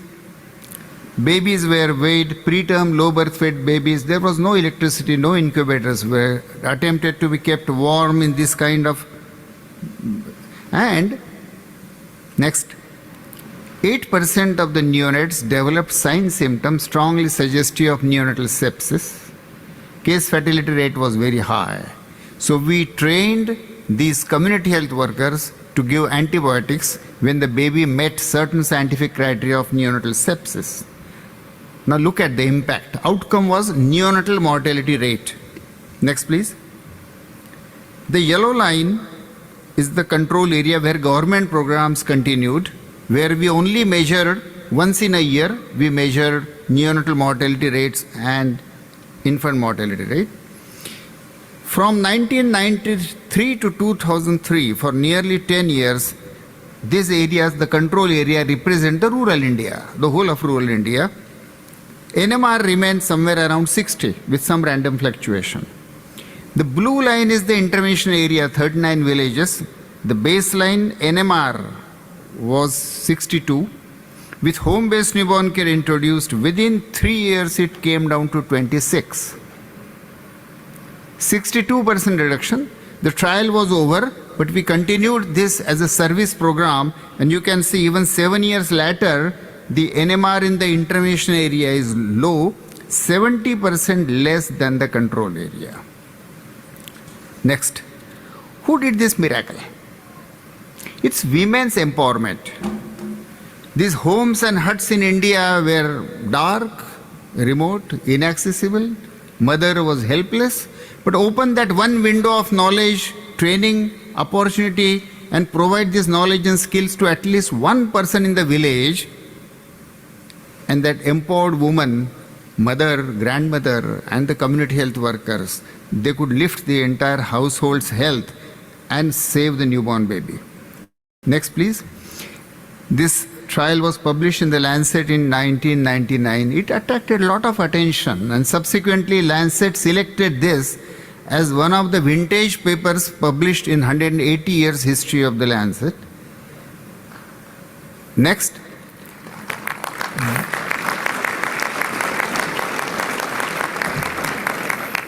With this credibility, scientific credibility, and several rounds of replication in Maharashtra state, then in India, Government of India accepted this in its 5-year national plan and introduced these through 900,000 community health workers selected all over India. Next, please. We were asked to design training for 900,000 community health workers, training to deliver home-based newborn care, a structured program, standardized program, trained these community health workers all over India. Today, it is spread in entire of India except for 2 states where IMR, NMR was already very low, so they don't need home-based newborn care. It has also spread to Bangladesh, to Nepal, to Pakistan, and several countries in Africa. Last year, Government of India informed me that 11 million rural neonates in India received home-based newborn care. Next. Few years later, the global organizations, WHO, UNICEF, USAID, and Save the Children together brought out a joint statement that where hospital-based newborn care is not available, in developing countries world over, home visiting and home-based newborn care is the appropriate solution. Next, please. Next, please. So with this experience, one story of failed research, on the people, and second story of research on the topic which people suggested as was their priority. I'm going to reflect with you on some of the research questions with which I began. Where should research be conducted? New researchers, when we want to start our career and work, the first question is, where should I conduct my research? Based on our experience, I would advise, next please, go where the problems are, next, and not where you are a problem. We usually use the criteria of, are there facilities for research? But look, the places with facilities don't need you. There you become a problem. There may not be any other health problem to solve except your employment.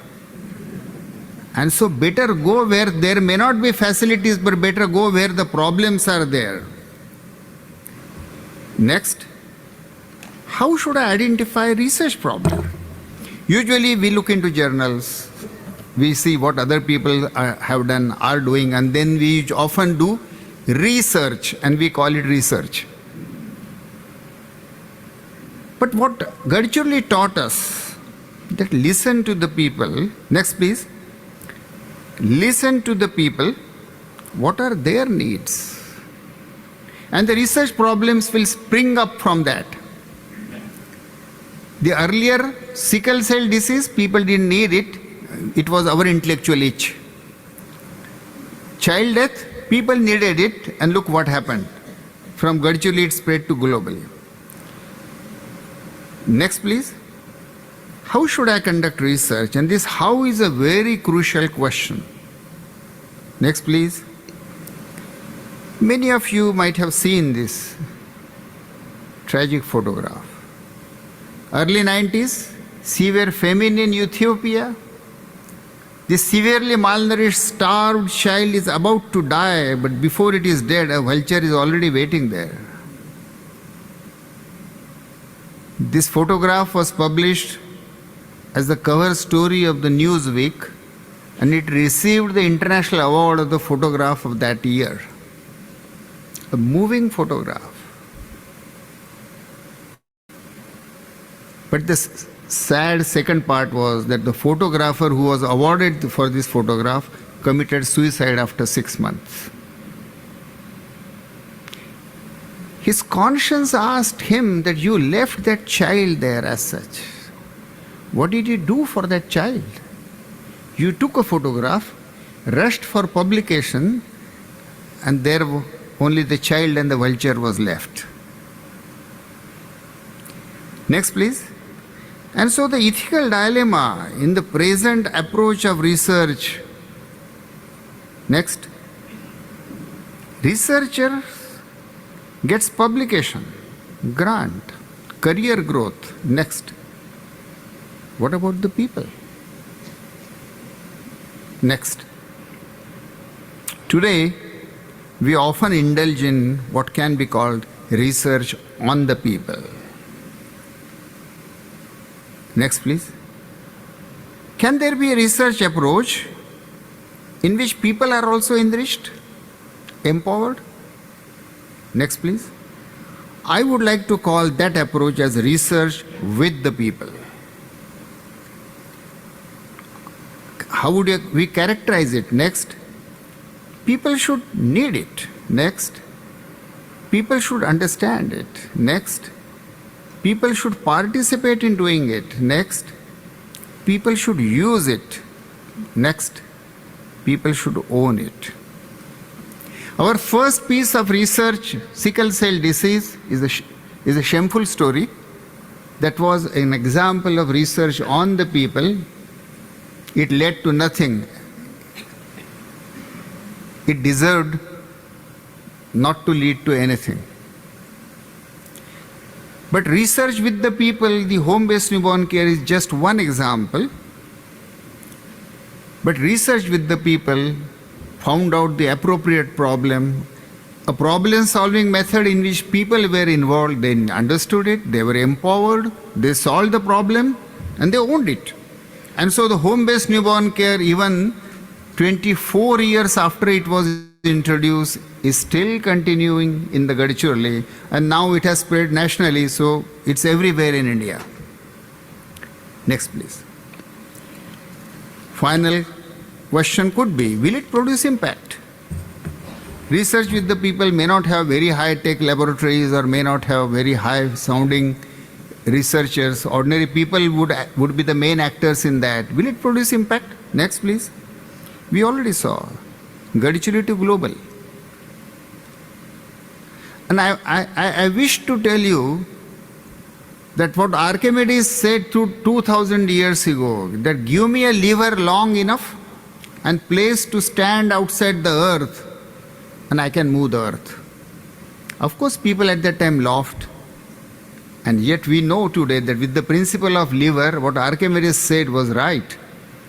If the lever is long enough, and if there is a place to stand outside earth, weak hands of Archimedes also could have moved the entire earth. Research with the people is that long lever. And if we do research with the people, that long lever generates such an enormous amount of scientific evidence and power that people sitting in Gadchiroli can move Geneva, Washington and London. The earth can be moved. Next, please. The famous Chinese saint Tao Te Ching, in that book, Lao Tse says, he advises, go to the people, live amongst them, love them, listen to them, learn from them, begin with what they already know and build upon what they have. Friends, in our research approach, if we can bring in Tao Te Ching, these guidelines, we might end up with different kind of research and with different kind of outcomes. Thank you so much.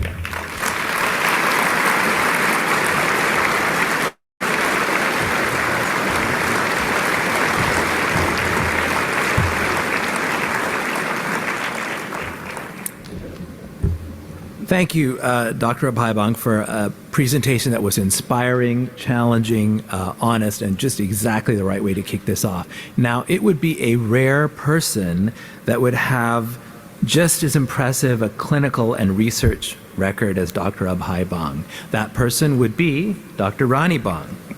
Dr. Rani Bang was a key contributor to the studies that Dr. Abhaibang mentioned on neonatal infant mortality, and she's also made a landmark contribution to improving women's life as a gynecologist and a research scientist and a social activist.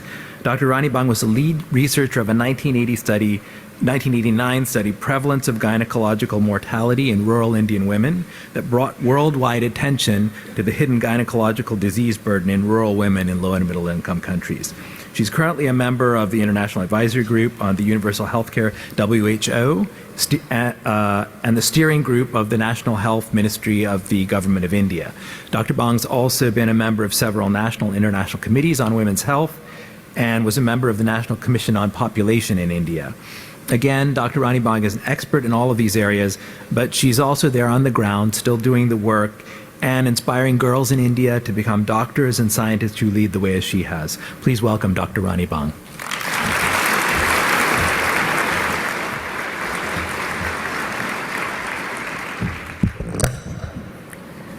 Honorable dignitaries, first of all, I must express my hearty thanks and gratitude to the organizing committee for giving me this honor, this opportunity to be with you all and share some of my learnings while working with poor, rural and tribal men and women in Gadchiroli district. Abhay just spoke about working with or doing research with the people. I am going to speak about my learning, about listening to women. Why did I think of this? Who was my teacher, my mentor in this? I remember a widow, Raibai Dabole, landless laborer with 4 children. Once she came to our clinic in a village and brought her youngest daughter, 3 years old, who was seriously ill with diarrhea, fever, and severe dehydration. Baby needed hospitalization, but in spite of her repeated persuasion, she didn't agree and she left the clinic. I was so furious. I thought she was such a cruel mother.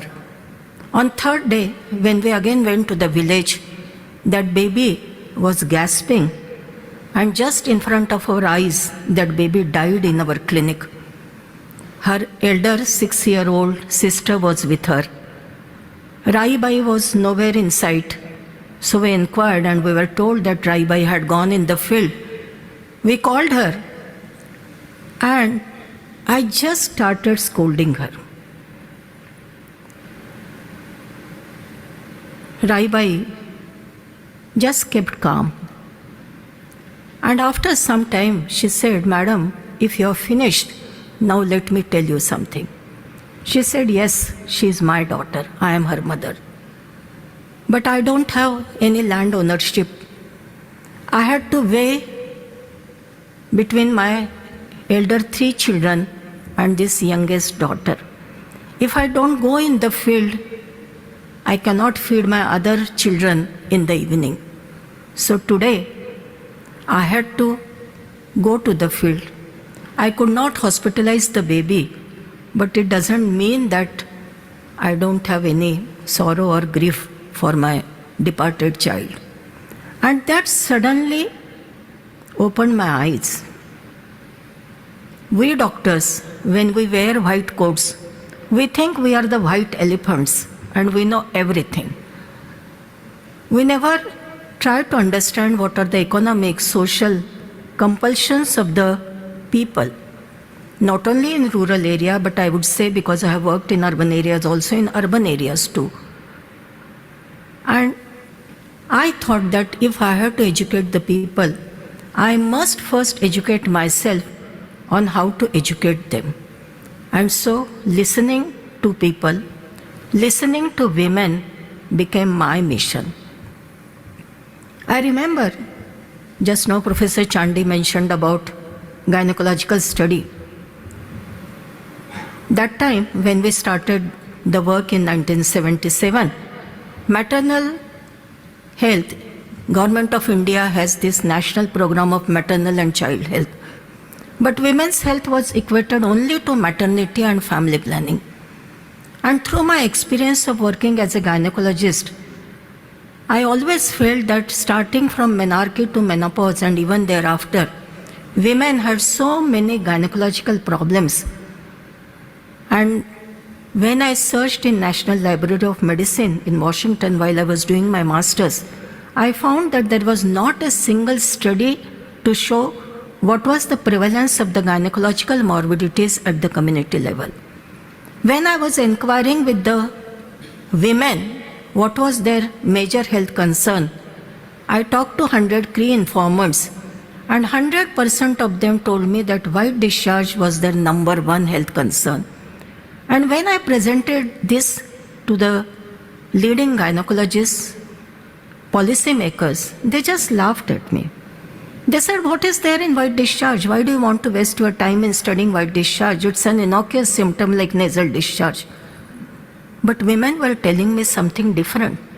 I asked these women to enlist their major health problems and asked them to do the pile sorting exercise, to divide these diseases into most serious, moderately serious, and mild type of diseases. And to my surprise, I found that 100% of the women put obstructed labor and infertility in the most serious disease category.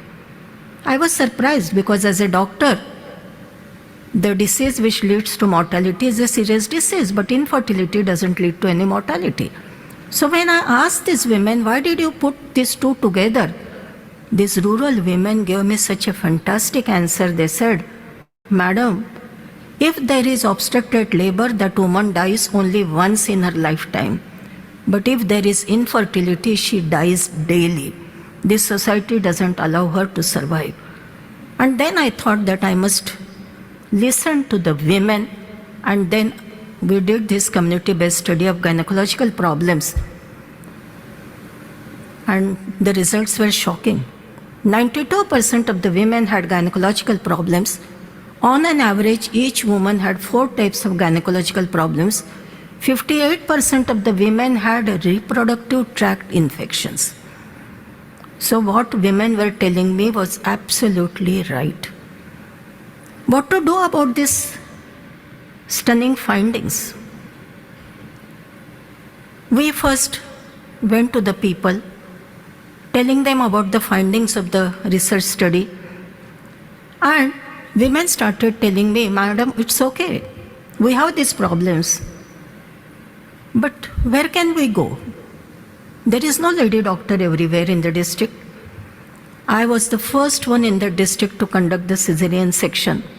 Till then, nothing was being done in the field of women's health in that district. And they said, "You can't come to our village, so you please train the traditional birth attendants." These traditional birth attendants were already conducting the deliveries, and I was very upset. I thought, these illiterate women, how can I train them? These old women, how can I teach them? But there was no other alternative, so I started training these traditional birth attendants. And I can tell you, previously I had a very tunnel vision. Maybe I was a good gynecologist. But these traditional birth attendants and the rural and tribal women have taught me so much. I will give you just few examples.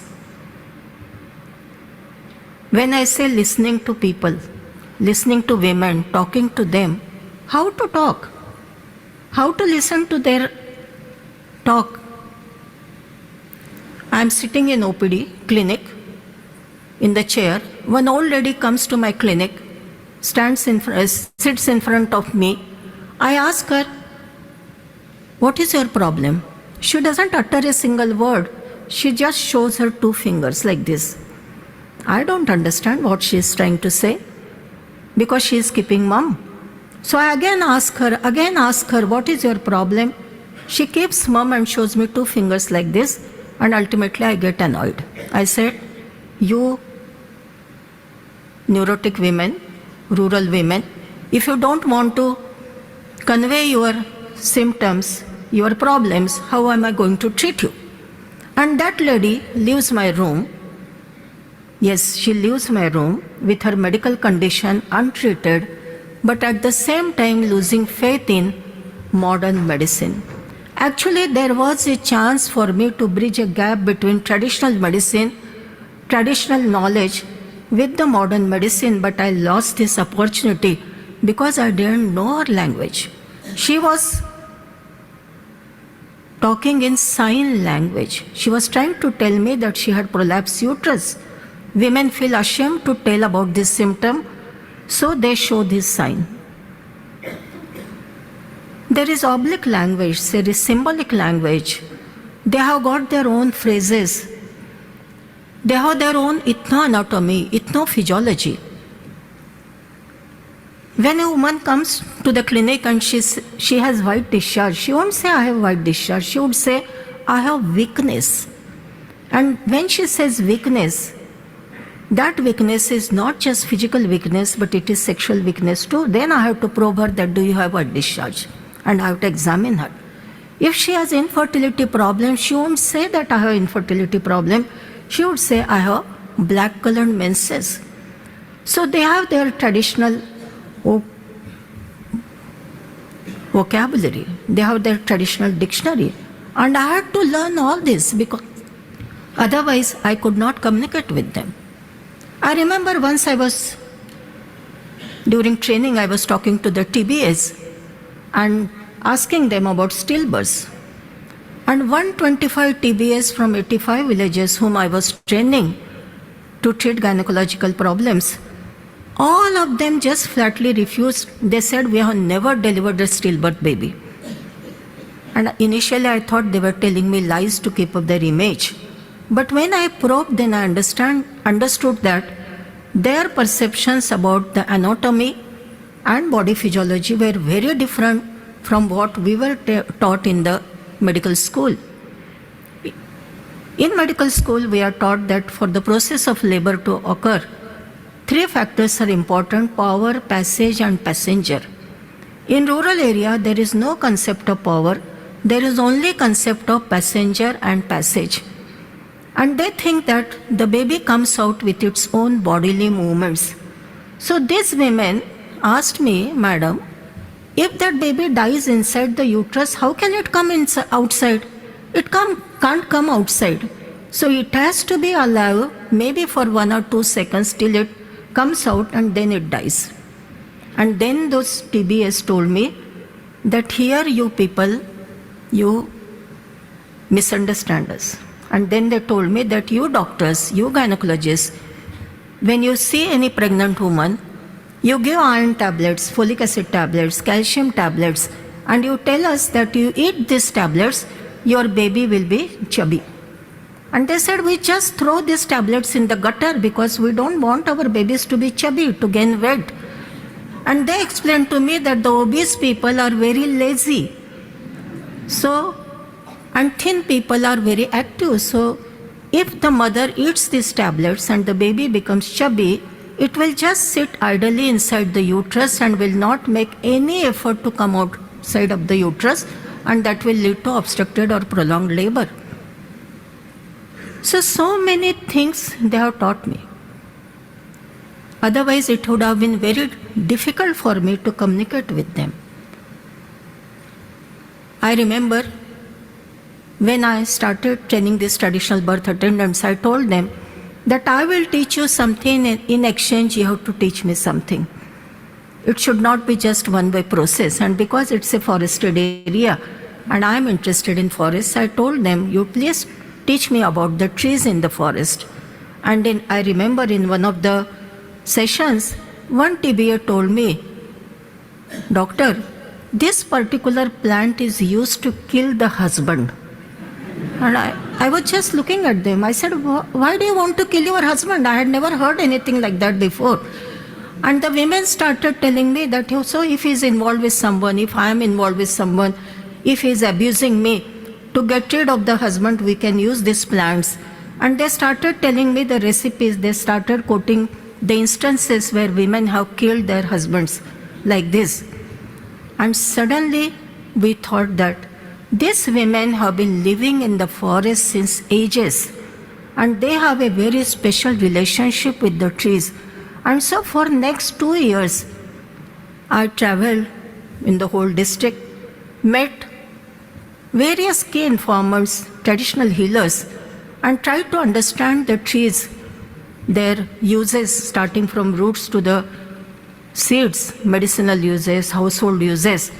But I realized that all the relationships which are very important for any woman world over, like mother-daughter relationship, father-daughter relationship, brother-sister, husband-wife, two sister-in-laws, two sisters, lovers' relationship, all these relationships are described in relation to the trees. There are different beautiful stories, there are songs, and I just compiled all those things. I did it only for my interest, but one of the publishers in Maharashtra, leading publisher, he was our friend, he visited us, he saw those papers, and he said, Rani, I am going to publish this in the form of a book. And that book was published in Marathi, local language. Govind means friend. And to my surprise, it got the state's best literature award. Now see, I am not a trained botanist.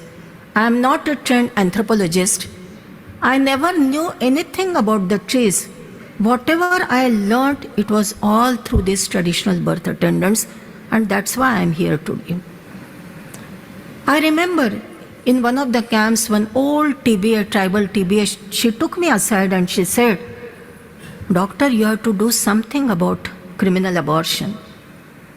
And what she told, there are traditional quack abortionists who go to the villages on cycle or motorcycle and conduct abortions at home, and the fee they extract is not only in the form of money, but they indulge in sexual intercourse with that girl or with that woman before and after performing the abortion. And I was aghast. In a country, in India, since 1972, we have a very liberal abortion law. Anything can fit into that. Up to 5 months, we could do abortion. But legal and illegal are useless terms, that's what I realized. What mattered to women was availability or non-availability of the services. In that whole district, I was the only gynecologist legally allowed to do medical termination of pregnancy, so we started working on that. And when we presented these findings of gynecological study, we said that these are all the missing links in reproductive health. Of course, family planning is very important, but family planning program should not be for target-oriented population control program. It should be for the better health of women and children. If we want to cut down reproductive tract infections, we have to provide safe, easily accessible abortion services. We have to provide safe, easily available delivery services. And the last thing, in that study we found that 50% of the unmarried girls whom I examined had premarital sex. It was not a surprise for me because as a gynecologist, I always saw this type of patients in my clinic. And when I talked to the parents, mothers of these girls who had premarital sex, they said, "Madam, this is underreporting. You should do something for our children. Educate them on sexuality and educate not only the girls but the boys also so that they can behave in a responsible sexual manner." And that's how we started adolescent sexual health education program. So many things we have learned from them. As Abhay told, malaria is very rampant in our area. Filariasis is also very endemic in our area. And when we did this gynecological study, men started coming to us and telling us, "Why don't you do this type of study on us?" And to test their seriousness, because for this community-based study, we have to examine all symptomatic as well as asymptomatic men. So to test their seriousness, we asked them to collect the signatures of the men in the villages. And to our surprise, we found that within 2 days, 300 men came to us with a statement signed that please do this study on us. And it was the point of maximum gratification for us. In a traditional society where it's a taboo to talk about sexual matters, here men are coming forward to and asking us to conduct this type of study. We did that study and we found that 24% of the males had hydrocele, which was due to filariasis. Now what to do about this hydrocele? So we started operating on them because that surgical treatment is needed. And then women started coming to me. Hydrocele is not just the problem, inguinal hernia is a problem. Women started telling me that breast lumps, menstrual problems needed hysterectomies. They brought their children with pediatric surgical problems and they said, "We need surgery for these children." They came with backache problem and we realized that some of the people needed spine surgeries. So we started this program of providing camp-based surgical care in our hospital. And doctors from all over Maharashtra, very distinguished doctors, they come over there and do these surgeries. And it has helped tremendously the local people. So everything, because we were trying to listen to them, I think our life enriched and we could do better work. So I urge this very august gathering. The title of our program is Tropical Medicine. I like to urge you all, instead of just saying tropical medicine, can we say medicine for the people living in tropical areas? It should be connected somewhere, and when I say people, at least 50% of the population in tropical area comprises of women. And females have their special priorities, special problems. Filariasis, when we think of filariasis, We only think of swelling on the legs or hydrocele, but in Gadchiroli, while working, women used to come to me with big breasts, swollen tender breasts, which were filarial breasts. That was a very different problem. And so I urge you all that please, you are already doing a lot of work in different countries. I know there are many female researchers in this hall and all over the world. Fortunately or unfortunately, women in developing world or in tropical countries, they feel more comfortable to talk about their personal sexual matters, other problems. They are more comfortable with the female doctors or female researchers. And so there is a great opportunity for so many female researchers in this area who are working all over the world. So whenever you go to the people, whenever you go to the women, I would say, instead of just starting the measurement, instead of just counting the women, start listening to them, and they may give you very different insight. Thank you so much for inviting me, and thank you so much for listening to me.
Mute name.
Can you hear us now online?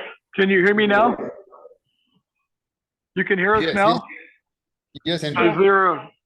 there a echo? Okay. Are we okay now? Yes, we are okay and we are hearing you. Okay. All right. That's terrific. Oh my. Everybody but Dr. Bunking. So I don't know if the echo is still coming through or not, but we're very honored that Dr. Abhay Bang has joined us live from Gachiroli, India. Abhay Bang has been a dear friend of mine for many years now. We're soulmates. I sit at his feet and listen to him and continue to be inspired. And Abhay, we welcome you to this gathering of some 75 people now who just, as you know, have watched your video. And we'd like for you to just say a few words to start with, and then we want to give people a chance to make comments or ask some questions. So thank you so much for joining us. And I told them before our video started that you and I are soulmates because of our common roots that go back to Carl Taylor and our deep appreciation of what he taught us that has helped us move forward. So thank you so much for being with us, and say a few words and then we'll open it up for questions.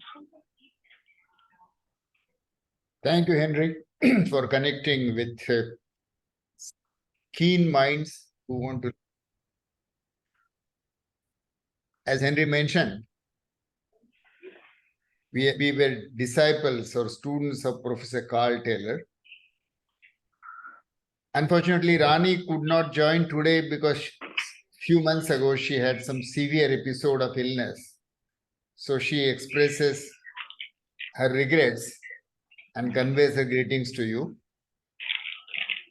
Now, what we have been practicing in Gadchiroli and what you heard just now was the keynote address that we gave at the American Society of Tropical Medicine's annual event. But we thought it was a good beginning to share with you the importance of listening to people and also conducting any intervention or any research. But it must be for the people and with the people. So what Henry calls CBIO, we call healthcare with the people, research with the people. And what we shared are only the two stories, but I hope that they convey the essence of the approach, and that approach is respecting the people, listening to the people, giving their priorities and felt need as the highest priority, and designing systems which are pro-people, where people are empowered to deliver healthcare rather than becoming more and more dependent on doctors and hospital and medical insurance scheme. And along with this, if evidence is collected, data is maintained, then that local action often leads to wider implications, wider impact. Now, what both of us talked, Rani and I talked about, are not merely personal stories. What we shared with you is a method. And it is the power of the method. There is nothing exceptional about either about Gadchiroli or about us. Communities exist everywhere, and health workers, activists like you and I, we exist everywhere. Question is, how do we interact with the people for solving health problems? It could be a technocratic one-way approach where medical people stand at the highest pedestal and they dish out healthcare. That is usually the global medical model practiced everywhere. But there can be this different approach which Dr. Henry, Professor Carl Taylor, and many people like us, David Werner. So all that we are trying to do is to bring people to the center of healthcare and designing healthcare which is people-centric, which empowers the people and makes them capable of taking care of their own health. Just to go back to the stages that I mentioned, research on the people. not very justifiable. Research for the people, research with the people, and finally research by the people.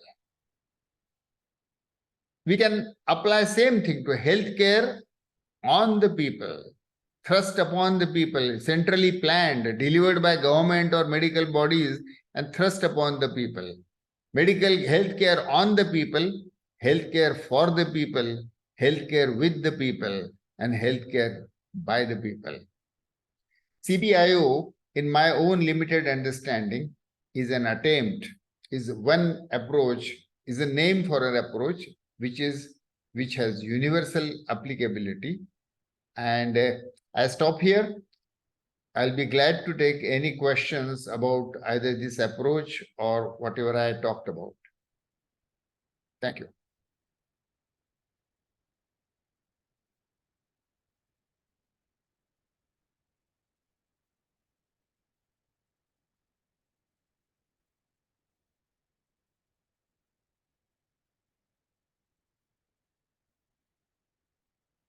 If there are any comments or questions,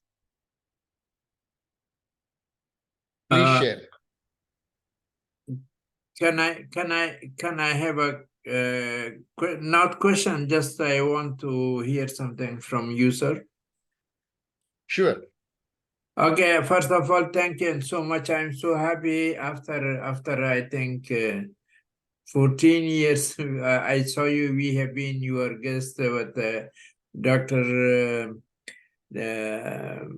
Tyler in Gertuli, and we meet and we visited your center and your all the health activities and service what you are doing there, and we learn from you people. I am from Afghanistan. I am Dr. Arwal.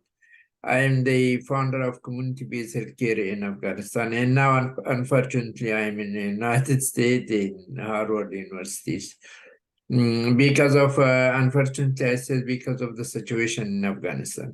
So just could you please, just a big issue for the community-based healthcare activity in the world, I think, that is payment for the community health worker, because as in population of the India, this is millions of community health workers, I think, or 100,000, I don't know how much of the, but this more in Afghanistan also we have had 30,000 of community health workers.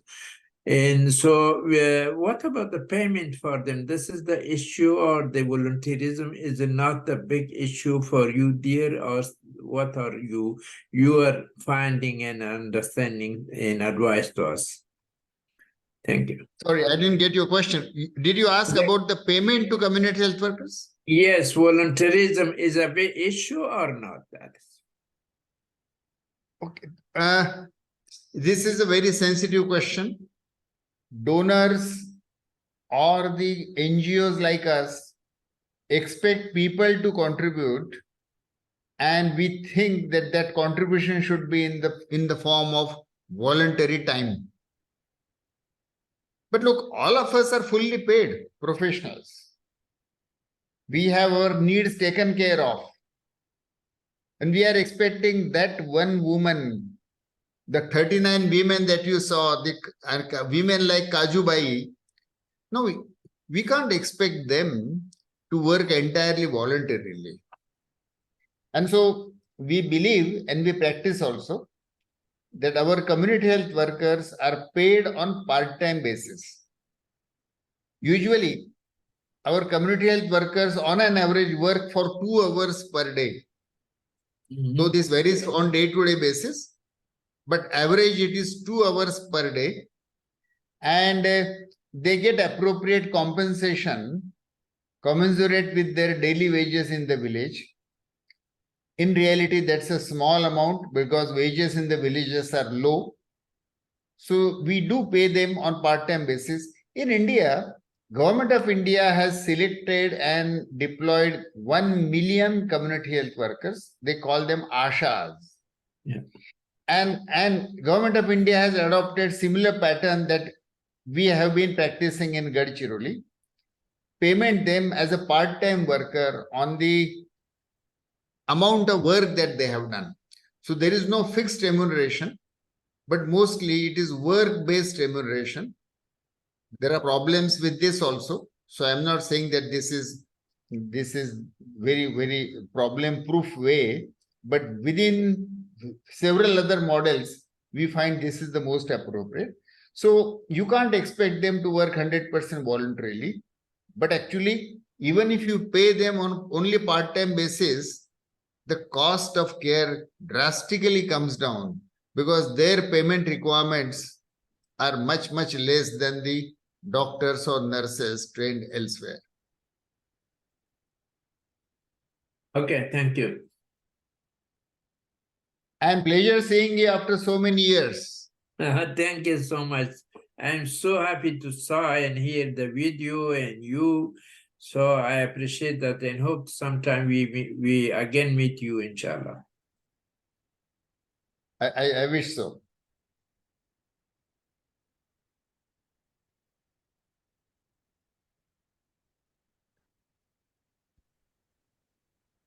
This is David Thompson. I'm involved in a program in Can you hear me now? Nigeria. Okay, we're having a little technical problem. The person who just asked that previous question was Dr. Saeed Habib Arwal, who was a student with us when I worked at Future Generations, and he has been to Jamkhed with our students when we came from Future Generations, Abhai, and he's been a leader of the community-based primary healthcare movement in Afghanistan for 2 decades. We have a chat question that came through from Dr. Bright Orji from Nigeria. And his question is, Abhai, I was just wondering how you and Ronnie were able to get the government to collaborate and integrate your research to policy and practice in India. Well, it's a long story, and it's not as rosy as it might seem. The rose had a lot of thorns also. But I think there was a window of opportunity when child mortality was very high in India. And we could see that priority little 10 years earlier, especially the neonatal mortality. And the solution that we developed was low cost. It showed that it was widely used by the people and communities. It showed impact, very hardcore impact, and that field trial met the international standards of science. And so journals like Lancet very highly appreciated it. But in spite of that, Government of India, very wisely I should say, replicated that in the 5 states. We assisted Indian Council of Medical Research to replicate this approach in 5 states. And again, the control field trial in 5 states showed that this was feasible and it reduced neonatal mortality. And after that evidence, with a lot of policy advocacy, science is the most powerful advocacy tool, but things sometimes just remain in the journals and only researchers read it. So you have to give it a voice, and a planned advocacy approach with the Government of India Planning Commission and Health Ministry enabled this. But it happened because Government of India was also looking for a solution to the problem of child mortality. India had the largest number of child deaths in the world. It was a national shame. And so we arrived with a solution which was feasible, practical, and proven. That's how probably it got acceptance.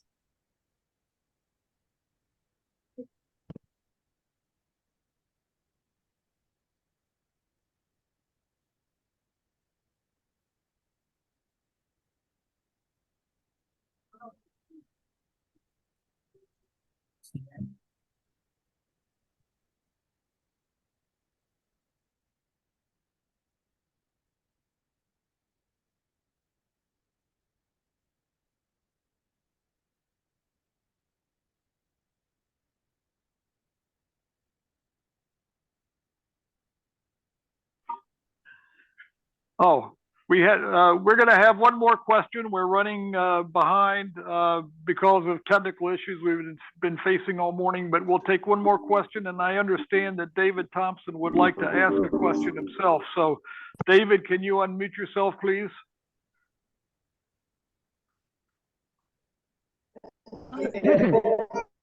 In our program in Adamawa State in Nigeria, the community health workers do not receive a salary, but we make a microloan funds available to them for their own development projects. And that has been very, very successful. And despite the fact that they don't receive salaries, the work is so popular that we can hardly keep up with the new communities that are asking in. Just a comment. Thank you. So I don't know if you all are hearing all the feedback that we're hearing. Were you able to understand that, Abhay? There was a lot of echo, so I didn't hear exactly, but I got the meaning. Good. So do you want to respond to that, or would you like David to try to articulate his question again? Or was it a comment? He said it's a comment, not a question.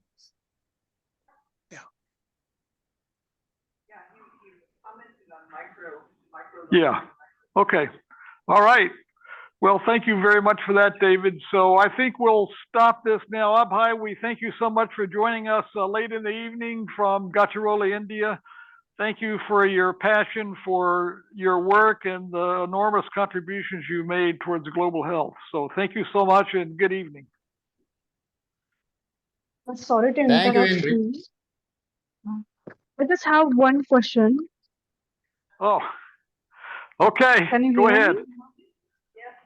Go ahead. Okay. Good evening, sir. I'm from Maharashtra also. I just wanted to ask you. Hello. Hello, We go can hear ahead. you. Is it useful if we use primary data in our research area or not?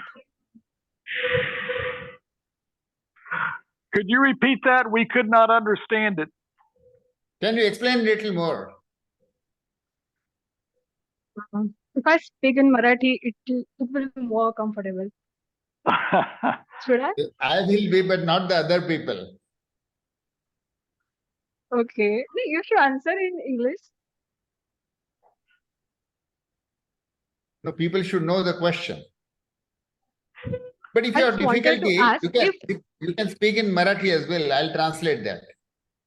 it will more comfortable to give that accurate point of my question. Okay, go ahead. हा मला असं विचारायचं आहे की आपल्याला ज्या एरियामध्ये research करायचा आहे त्यासाठी जर आपण तिथला प्रायमरी डेटा यूज केला तर ते युजफुल राहील और नाही? She's asking a question that if you want to do research, should you use the primary data? Is it useful? Of course, it is very useful. And unfortunately, a lot of research is nowadays done which is which based on secondary data. It is a research done on the desktop. It's also valuable, but especially for the young research, the best approach I would suggest is to really go to the people, listen to them, and collect your primary data. That will be unique in the world. So primary data conducted by researcher is definitely very valuable. It's a very, very useful way. Okay, sir. Thank you so much. So let me make one final comment, and that is that CBIO is not aimed at research. CBIO is aimed at helping communities improve their health. If there turns out to be a byproduct that can be published and considered as research, that's great. But this is all about working with people to help them improve their health and helping them see whether or not they improve their health. And that's what Abhay refers to as research with the people. Thank you very much, Abhay. Thank you, Henry. Thank you very much. Thank you. Okay, good night. Good night.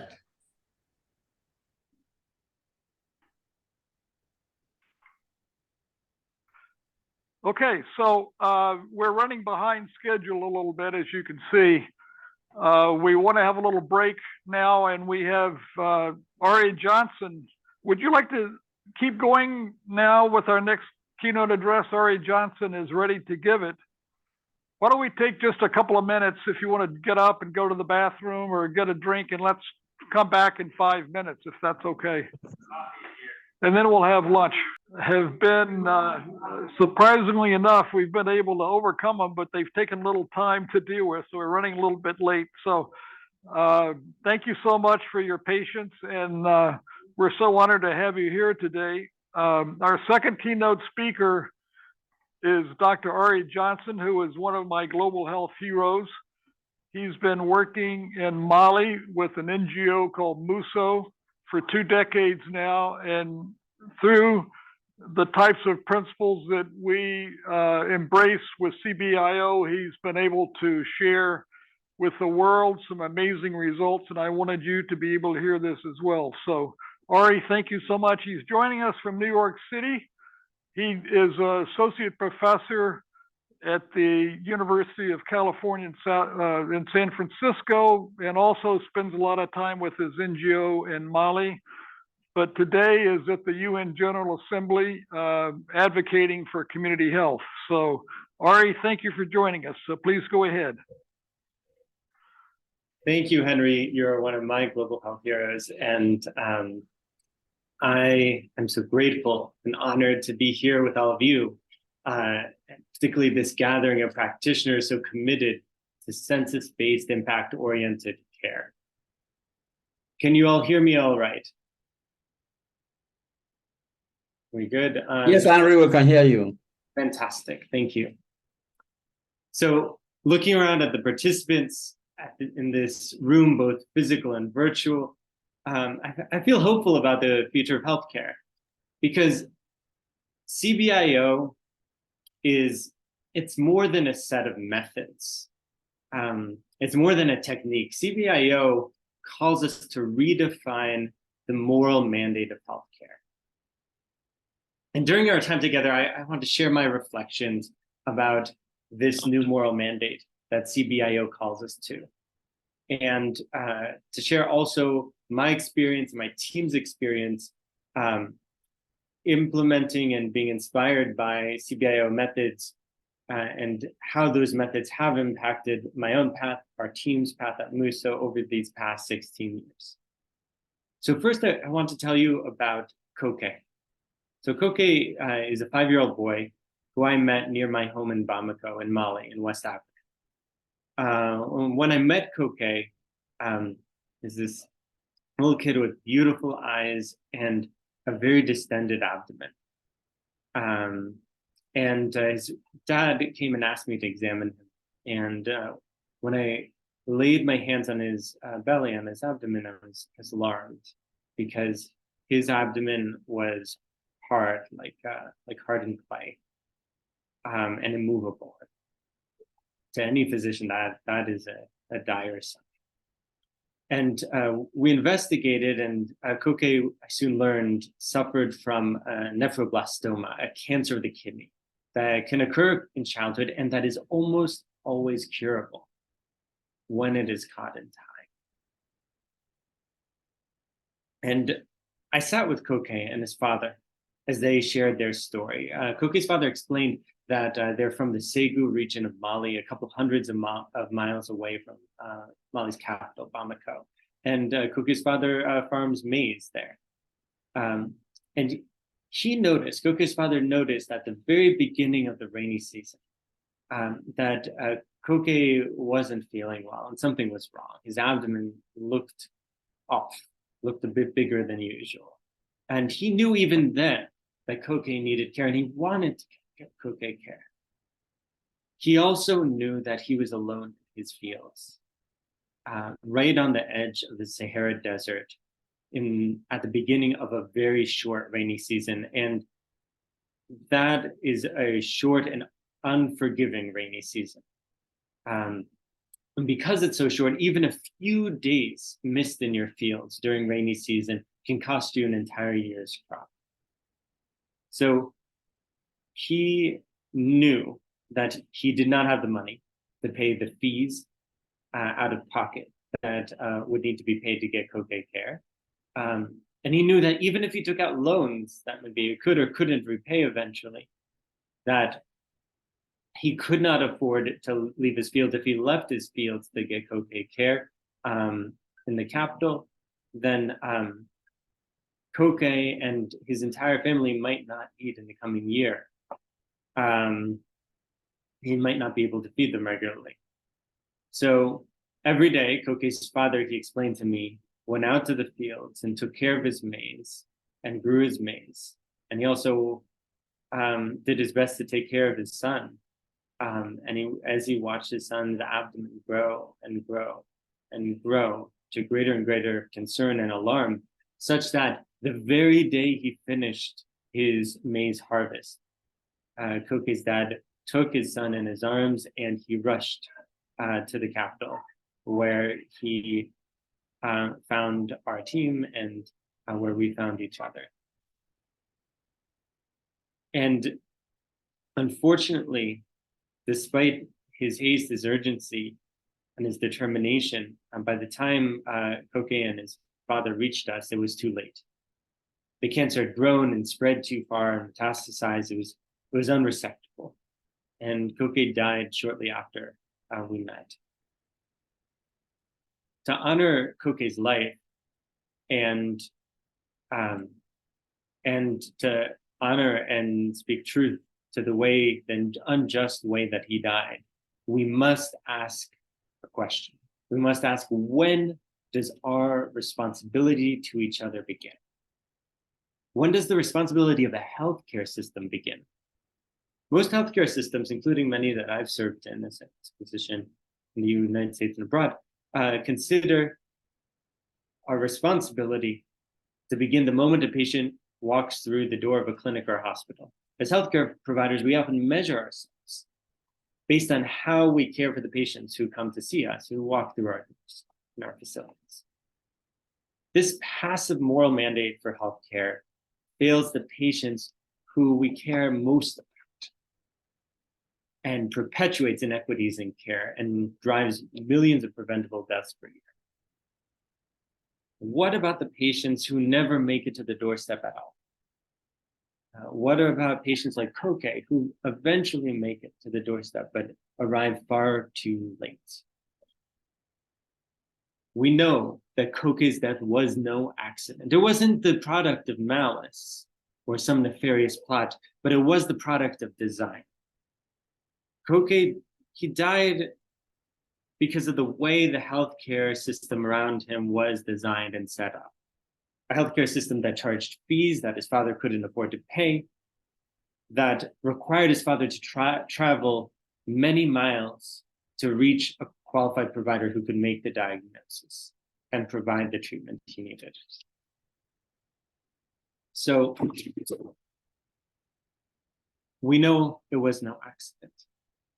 And we know that today, inspired by the trailblazing work of CBIO, we have an opportunity and a responsibility to do something different, to build a new moral mandate for healthcare, to affirm, and this builds very much on what Dr. Beng was just talking about, that our responsibility to patients and communities begins not when they walk through our doors, but when we walk through theirs.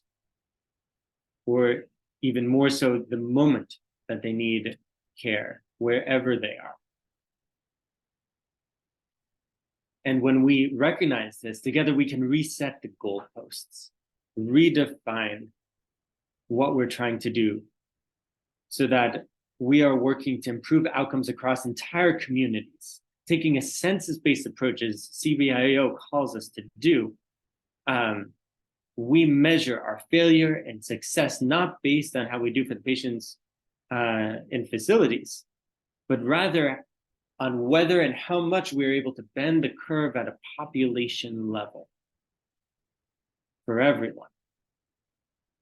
A census-based approach requires us to care as much for, the most for, the patients who otherwise get missed, the patients who cannot make it to the door, who would otherwise arrive far too late, like Koke. And when we change the moral mandate, when we affirm that healthcare systems must care for everyone, this then redefines everything that comes. It redefines how we should be designing and setting up the healthcare systems around us, what we should be building, and who is best placed to teach us how to do it.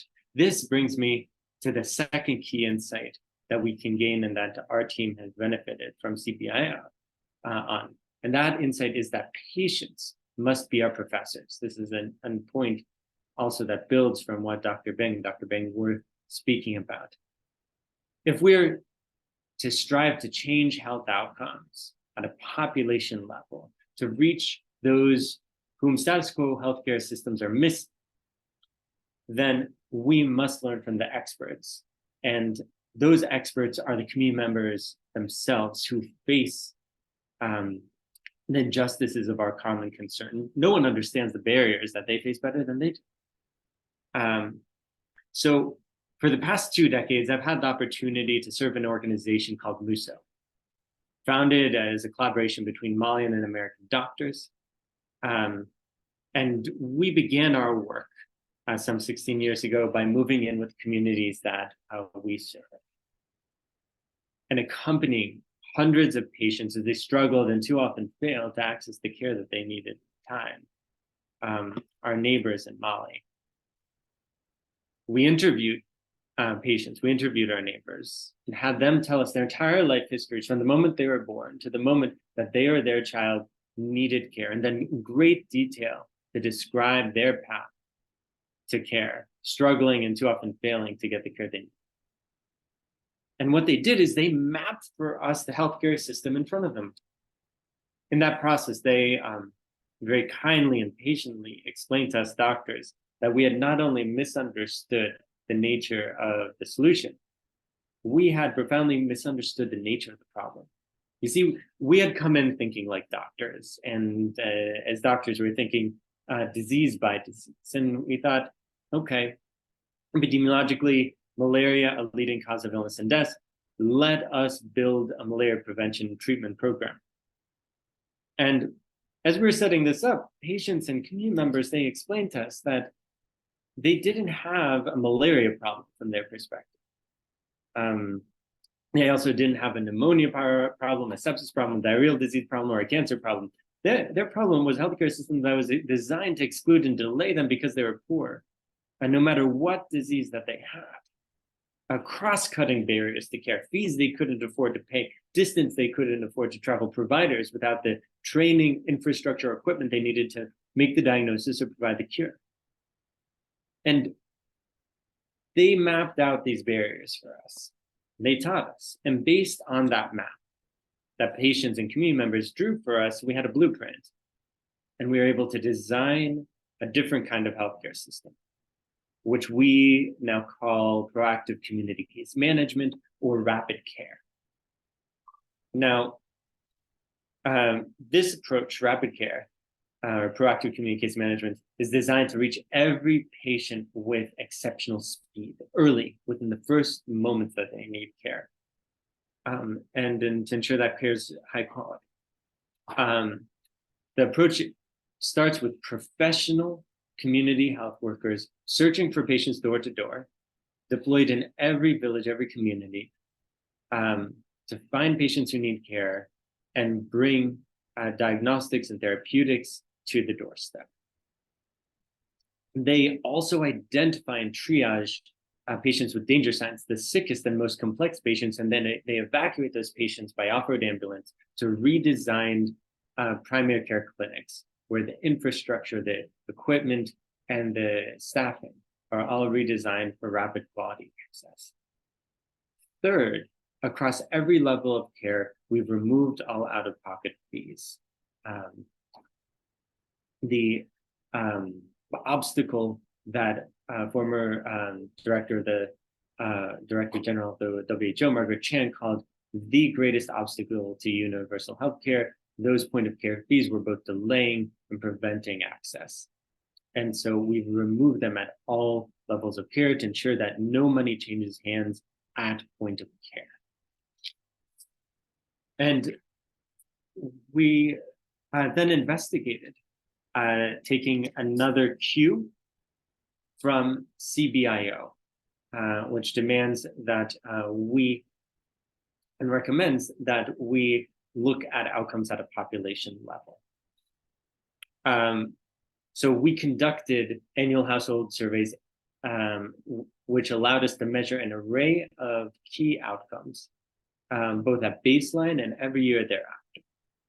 And then we're able to analyze those results and together with our government colleagues and community partners, and publish together those results in BMJ Global Health in 2018.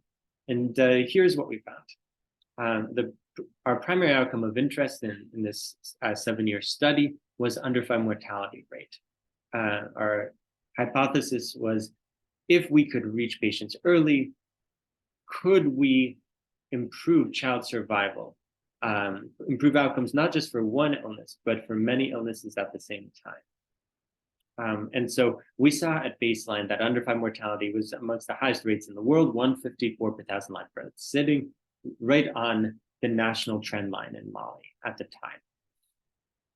And then after the launch of proactive community case management in the study area, this series of communities, the rapid care communities, achieved a profound decline in child mortality from 154 per 1,000 down to 28 per 1,000 or below, ultimately reaching a rate of child mortality of 7 per 1,000 live births, roughly on par with that of the United States, and lower than that of any country in Africa. So these partner communities did something unprecedented. They created outlier results, but we know and we believe that those results are not outliers, and we're now working with the government of Mali and the government of Cote d'Ivoire to integrate the insights from this research and from larger scale subsequent studies that we followed on with into national policy and practice. So this week, world leaders are convening here in New York for the UN General Assembly and for a UN high-level meeting on universal health coverage. And so this week, the work of the CBI workshop is particularly important because I think here in this room we can affirm, and we need to affirm, that to reach UHC, we need to first redefine the moral mandate of healthcare. And we can use the census-based impact-oriented approach to commit ourselves to every community member, to hold ourselves accountable to changing health outcomes, to bending the curve at a population level for everyone. Inspired by CBIO, we can change and prioritize who we're listening to, ensure that every time that we consult, when we seek to learn, we're seeking to learn first and foremost from patients and community members. And they are our guides, our professors, those leading the prioritization, teaching us what it takes to reach everyone. And then with their guidance, we have this great opportunity together to design and build healthcare that meets patients where they are with great speed. And even in the most challenging contexts. And that, I believe, through CBIO is how we get to UHC. And that's why I'm excited and hopeful being here with all of you today. I'm excited and hopeful for what we will build together and what we will continue to build together in the days and years to come. Thank you so much. Ari, that was just terrific. Can you hear me? Okay. Thank you so much. So inspiring, and what a contribution you have made. When Ari and I were talking and planning of this, I told him that I had heard through the grapevine a couple of years ago that, well, let me back up and say that when the results that Ari was talking about were published, in 2018, it made a pretty big splash. It was going in the news and so forth, made the New York Times, I think, and it created a lot of interest. And I heard through the grapevine that Bill Gates heard about it and probably even read the article. And what I was told that he said at the time was that if these results are true, the Gates Foundation should be investing all of its resources in this approach. Obviously, that didn't happen. And when I was talking to Ari about it, he said, well, the problem was that nobody believes it. So we still have a long ways to go to get this methodology really moving into the mainstream. But without pioneering work like Ari is doing, it's hard to move forward. But we do, and with the Bang's work too, of course. So it is changing things, but unfortunately, it takes time.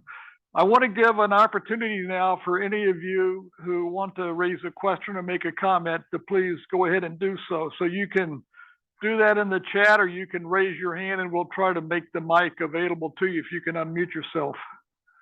So Andrew, do we have anything yet? So please ask a question or make a comment to Dr. Ari Johnson.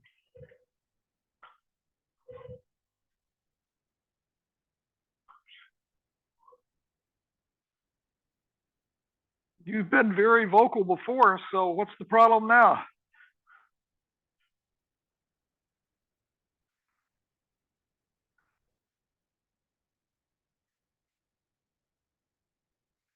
We have a question in the chat. Where does your funding come from? Oh, so obvious question. Where do you get your money from? Great question. Thank you so much. That has evolved over time.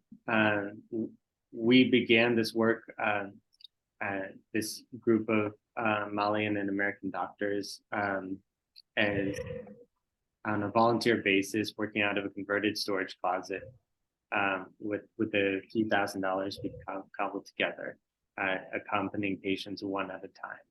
And we now serve 500,000 patients across two nations and are supporting those two nations on national healthcare reform efforts. So we've done some growing. We're still, in the scheme of things, small and have a lot more growing to do. So our budget is now about $20 million a year to do that work. Relatively modest amount for how much is possible with that money.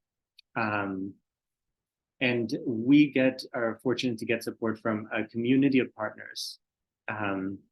About 50 different partners, a combination of private foundations and corporate foundations, individuals, and a bit from larger institutions. So we get a bit of funding from the Global Fund in Gavi, in Grand Challenges Canada, USAID, and most of our funding is still coming from private foundations at this point.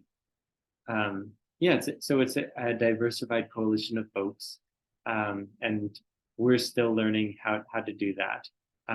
I'd say that a big focus of our efforts as well these days, especially our technical assistance colleagues who are seconded to our Ministry of Health partners, is helping our government partners mobilize resources, both domestic and international. Because we live in an abundant world. There is no reason, there is no excuse for at least this level of care to be invested and offered to every single person on the planet. It costs a shamefully small amount of money. And I say shameful because it's just embarrassing to mention how little money it costs to do this compared to the abundance of our world, but we have to talk about it. I do believe we can make a lot of progress, and we are making more progress. I just came from a gathering advocating for more investment in this space. We have the New Africa Frontline First initiative driving more investment in community health as well. So we're making some progress, and we have much more to do.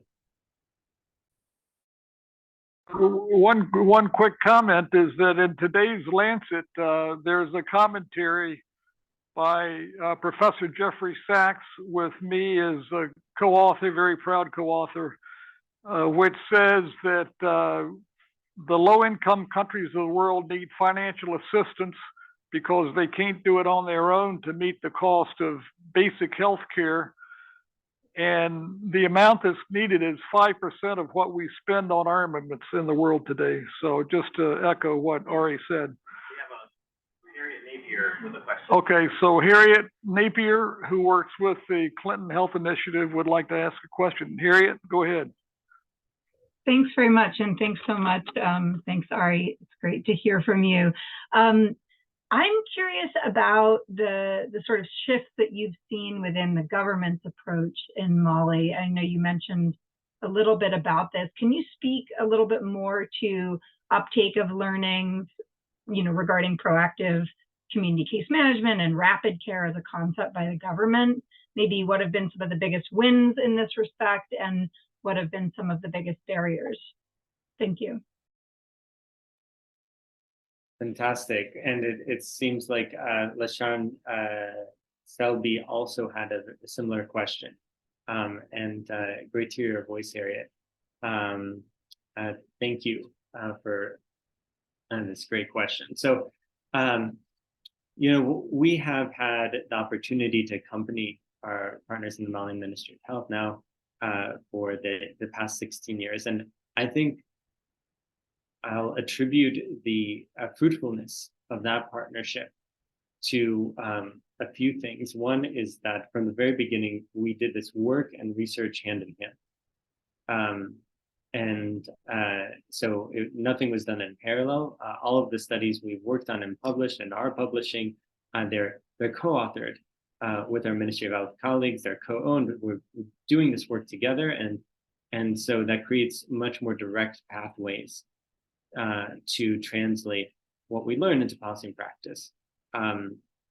There was a really fantastic culminating moment in a way in 2019 that your team, Harriet, actually at CHAI worked very intensively on supporting the Minister of Health and the President to make this big national healthcare reform commitment, which included many of the strategies that we had tested together with the Ministry of Health over more than a decade, and that had just come out in the study.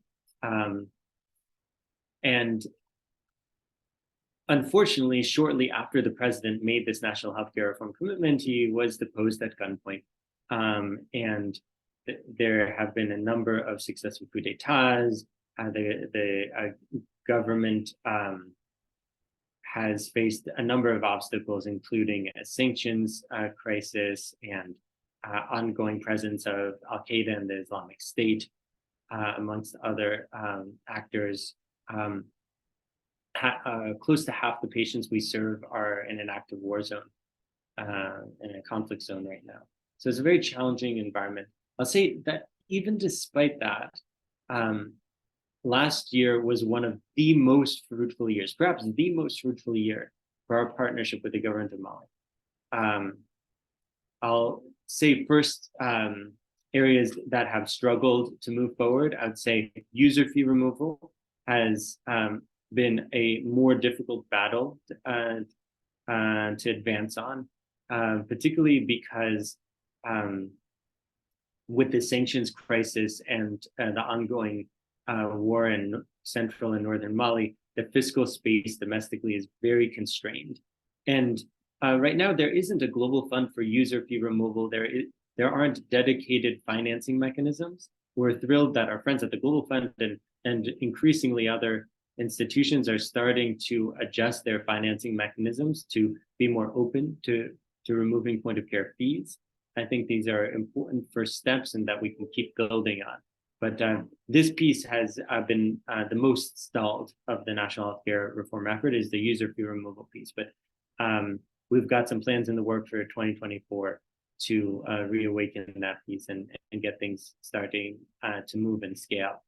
So very cautiously hopeful that we can take some steps toward there. The piece that has been racing ahead in Mali has been on the professional community health worker front. We've seen the government transition to a role of providing justified skepticism based on past experiences, to the role of a convener, to the role of a regulator, and now to a role of the primary doer, the primary implementer. And the government has become the primary recipient of Global Fund funding, of Gavi funding for its national community health system. And that system has now integrated many of the key strategies I just described and is committed to integrating more. So we've seen community health workers professionalized across the country. We've seen every community health worker have a dedicated professional coach deployed using systems based on research we've done with the Ministry of Health that are evidence-based. We are now seeing a national digital health platform go out nationally across Mali to support those supervisors and community health workers. So some pieces of the agenda, some pieces that we've tested in through this and other bodies of research are moving forward in exciting ways in Mali. And thanks primarily to the courage and tenacity of civil servants who've partnered with us in this work and who ride these waves of conflict, of challenge, of adversity with real dedication and focus to why they're there. I don't think we give civil servants enough credit for how much they bring to the table. And now we're also on a journey with the civil servants and leaders in the Ivorian government as we've supported them to launch a new national community health strategy this year that integrates a number of exciting evidence-based approaches. So making some progress, still many more steps to come, a long journey ahead, and we're looking forward to it. Thank you, Ari. We're 15 minutes over schedule, but maybe we can take one more comment or question if there is one. One in the chat is, how did you make it possible to remove financial obstacles? Did you have compensation mechanisms at those health facilities? Okay, so the question in the chat is, how is it possible to remove user fees? That's such an excellent question, Albert. Thank you for raising it. I think there are a number of ways that user fee removal can go sideways and go poorly. And one of the ways is that if you just remove the fees and you don't invest in the system instead of the fees, then free care becomes no care.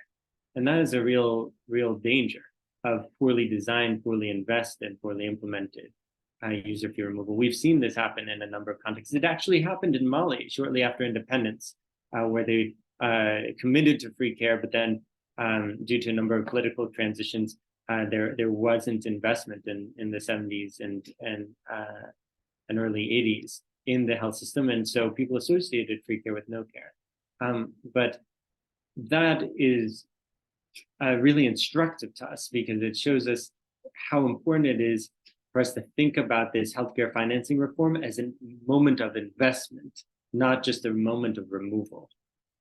So key is costing out what are the human resource costs, projecting what are going to be the increased human resource needs and commodities and infrastructure needs, and making those investments up front.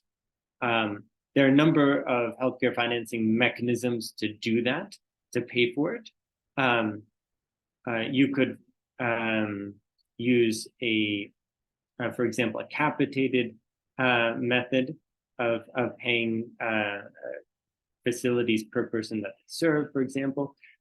We found that an inputs-based method, essentially a budget-based financing method that with reconciliation is the one that removes any adverse incentives the best. So essentially, healthcare clinics get assigned a budget based on a number of very specific parameters, and they get direct funded for their costs, and which are then reconciled based on true costs before then with the next funding cycle.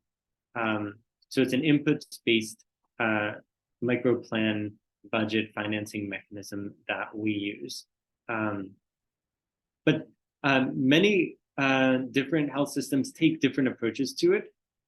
There isn't one right way. It's just a matter of understanding the risks and benefits and strengths of the particular mechanism you use. The key piece here is that we have an abundance of evidence that those point of care fees are poison. They increase mortality, they drive families into poverty, they increase inequity, and they do not drive efficiency. In fact, they drive inefficiency in the system. So they're not an effective means of cost recovery. So we've learned all this from this immense body of research, including by Nobel laureate economists. So now it's for us to actually build it into practice. So that's a brief version. I'll put my email in the chat here. Would be thrilled to hear from you with additional questions and additional thoughts, ideas, feedback for us, experience of yours that could be instructive to us, and to stay in touch. We'd love to learn more from what you're doing. Thank you, everyone, and thank you, Henry. Ari, thank you so much. That was wonderful. We're very grateful. So we're going to move right ahead to the next session. And of course, we'll be delighted for Ari to join us, but he's got many other busy things to do too. So the next item on the schedule is a presentation about the history of the development of CBIO. And I need some help from my trusty assistant here, Barbara Muffaletto, to help me get started on this next session. Okay, so go to down here, right here. Background of CBIO? No, wait a minute, go up here to final PowerPoints. Okay, now go to background of CBIO.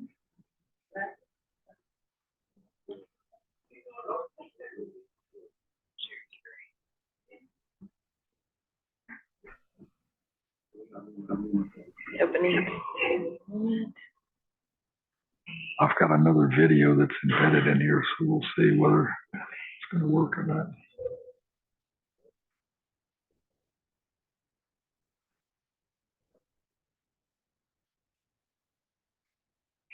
Okay, thank you, Barbara. Can everybody hear me now? Am I coming through?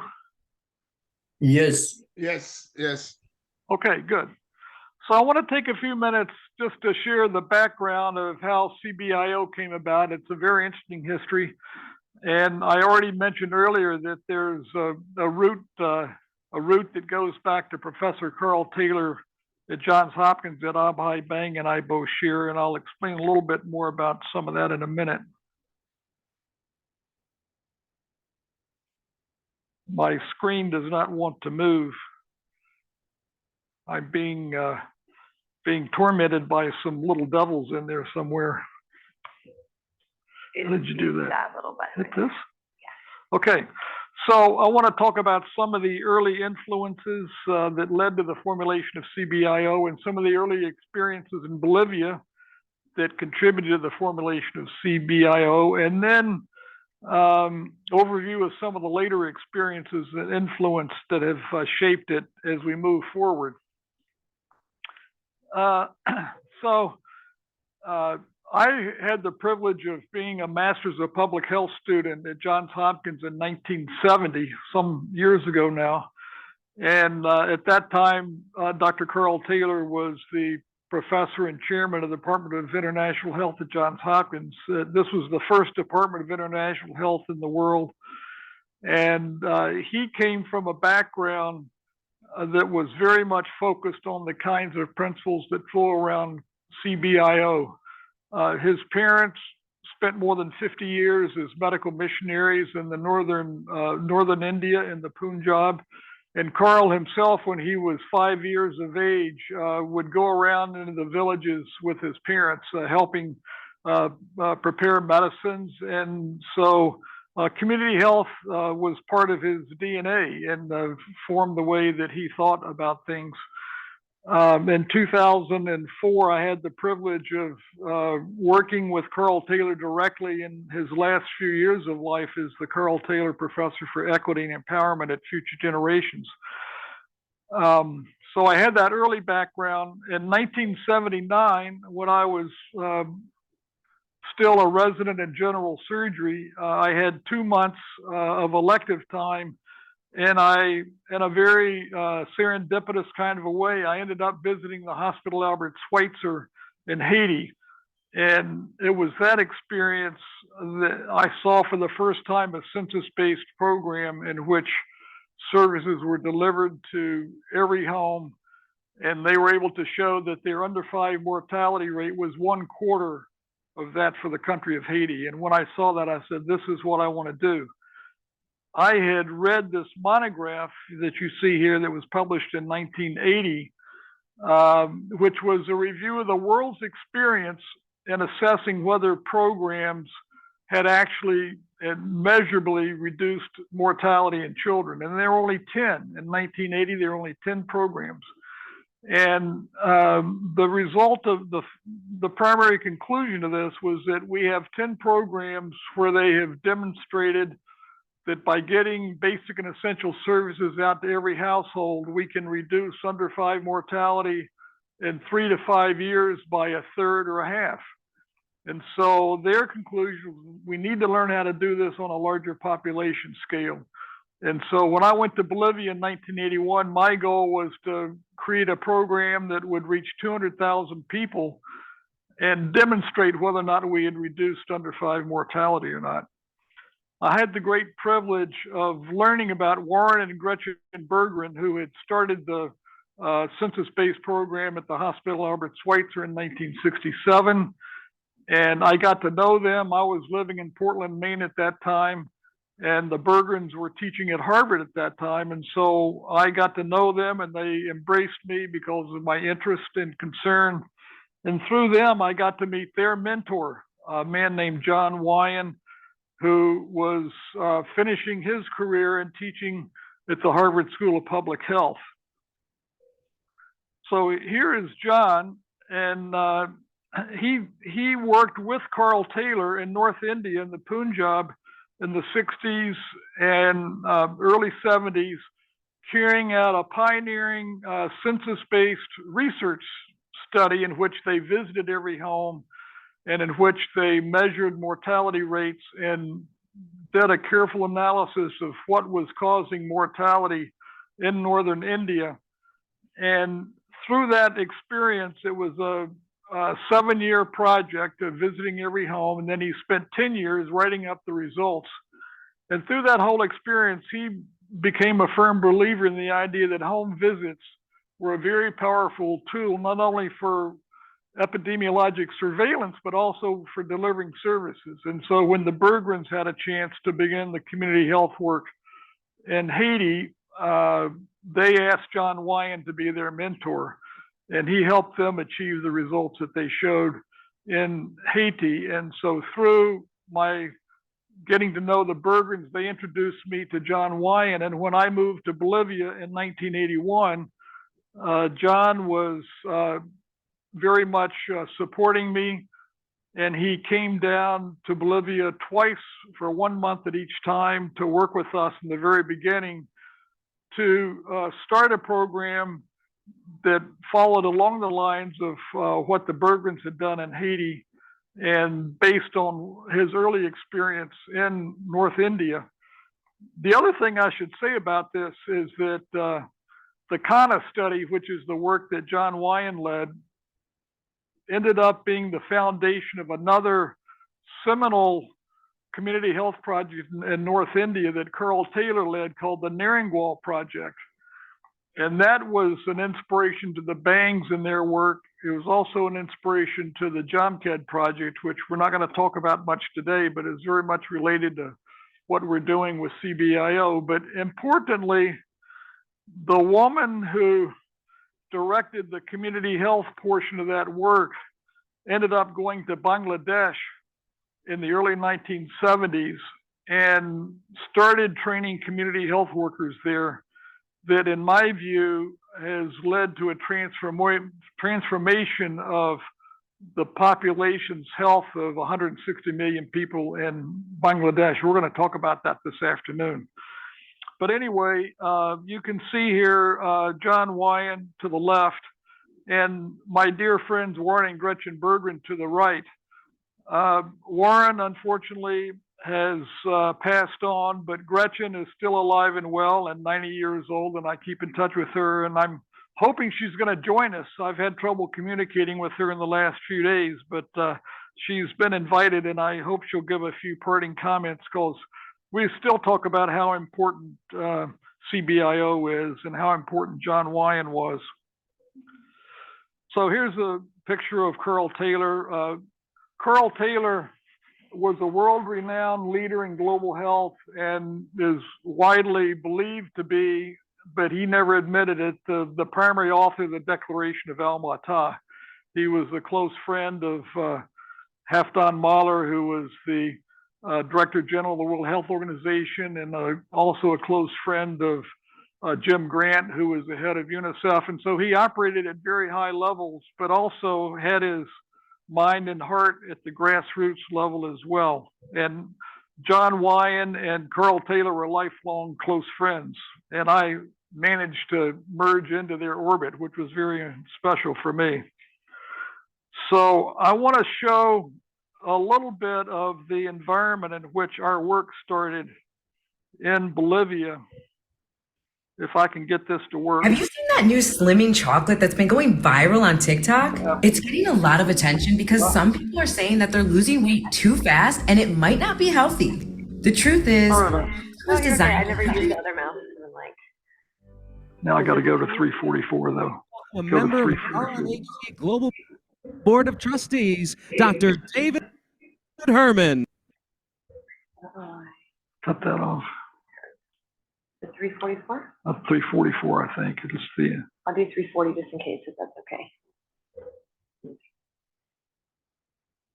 And then, for those on Zoom, could we hear that audio when the video played? Yeah. Passion and the commitment of. 1 second. You hear it? Dr. Henry Perry. In the high mountains of Bolivia, in the most remote villages, healthcare as we know it is almost non-existent. Early in his career, Dr. Henry Perry lived and worked alongside the indigenous people, providing healthcare services. I wanted to be a medical missionary. That was my original calling, and I wanted to be out there helping and feeling the pain that people had and being with them and addressing their medical problems. He's always wanted to reach people who are very vulnerable, and we often find there's vulnerable populations in areas that are hard to reach, that are sometimes very dispersed. Every day you came across people who had enormous medical problems that you knew could be prevented or could be treated if the proper program were set up that didn't require expensive or sophisticated medical services. He realized that just the skills that he had, even as a surgeon, weren't enough to reach the number of people who needed medical care. So that kind of inspired him to start an organization and train community health workers and address the problem more from a public health perspective. Dr. Perry devised a delivery plan centered on using local community health workers, neighbors really, who would routinely visit and teach basic healthcare practices. Henry is seeing the fact that the majority of healthcare delivery takes place in the household. Many behaviors could be practiced in the home that would save children's lives if only people had that knowledge and that sort of data and understanding of what to do. By developing close relationships with the people, healthcare workers can create programs that meet local health needs. After several years, the community noticed dramatic changes because of Dr. Perry's project. Yes, I remember before the project came, many children died, especially the very young ones. The project has helped our community very much. Through Dr. Perry's NGO, Cure Americas Global, his methodology was implemented in Guatemala, India, and Africa, and all proved to have the same powerful impact on healthcare. Lives were saved.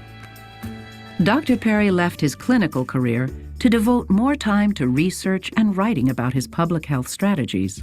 What he realized was if you want to have an impact, you have to go beyond a given one patient, one doctor interaction. If you want to affect the health of a population, of a nation, you have to think on a bigger scale, and that's what he's done. He's been one of the preeminent, say, researchers who's been able to write about it and gone out and collected the data to prove that this approach can work, and then published it in Science. Can you go back to the, yeah, okay, perfect. You can also use the arrows, that's helpful. Oh, yeah. Okay. So that was where we started in 1981, and we encountered enormous problems and obstacles, which we won't go into here.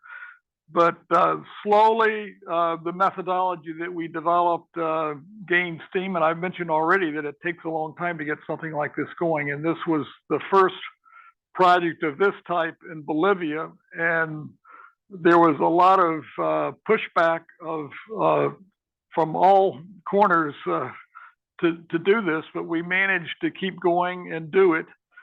And then we also were able to develop 2 other projects in Bolivia. So you see here on this map, our work on the Altiplano of Bolivia, 13,000 feet high, is in the western portion of Bolivia along the Peruvian border. We started another project near the city of Cochabamba in the Cochabamba Valley in Sipe and Marco Rancho. And then we also started a project in the lowland area of Bolivia in the tropics in a town called Montero. And you'll be hearing from some of the people who have been involved with this for a long time.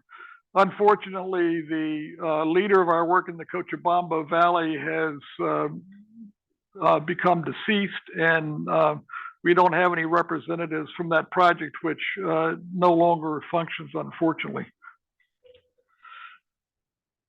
So through this mentorship that our work in Bolivia had with John Wyan, and also importantly through some grants that we were able to get from the United States Agency for International Development and their child survival program, we were able to get funds to start the kind of work and to continue it and to expand it that we were trying to achieve, that were based on home visitation and community health workers. And after some years of this, I became convinced that we were onto something important. And so I was able to convince USAID to give us a chance to write up what we had achieved, and they requested that we form an expert review panel as well to take a look at that. So this is just this is a slide which shows the mortality rates in the area of Carabuco in 1992, which is a graphic demonstration of how important under 5 mortality is, but more importantly, how important the mortality is of children in their first year of life. So you see in this slide, about half of that mortality is among children who died during the neonatal period, and the other half is afterwards, and a much smaller number of deaths after the first year of life, and very few into the second year up to the 5th year of life. Another important thing that we learned early on was that there was a dramatic difference in the cause of death depending on whether we were looking at the data from the highlands of Bolivia in the mountains compared to the lowlands in the tropics. So, and then we have the Cochabamba Valley as a kind of a medium level of effect as well. But I'm going to just focus for the moment here on comparing the Altiplano of Bolivia with the tropics in Montero. And so you see here, the under 5 deaths that were caused by diarrhea was very small on the Altiplano, but extraordinarily high in the lowlands in the tropics. And on the other hand, pneumonia was a very important cause of childhood deaths on the Altiplano, and a much smaller cause of deaths in the Montero tropical region. And then we had this very high cause of death that we could never quite figure out what it was, that we called asphyxia. But I have later decided that this was really hypothermia, which wasn't recognized as an important cause of death at the time. But we called it asphyxia at the time. But you see how important that is in the highlands, in the Altiplano, and what a low cause it is in down in the tropics, non-existent, and much more malnutrition down in the lowlands. So this was an example of some epidemiological principles of how the epidemiological priorities vary from place to place. So we made a lot of progress with a lot of hard work, starting in 1981, but it took us 13 years to get to the point where we really were able to share this with the rest of the world. And we were able to publish the mortality impact of our work that was based on data from 1989 or from 1993 to 1994.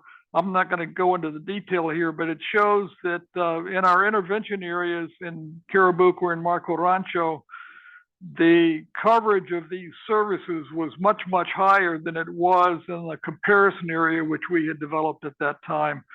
For example, you see the top row there,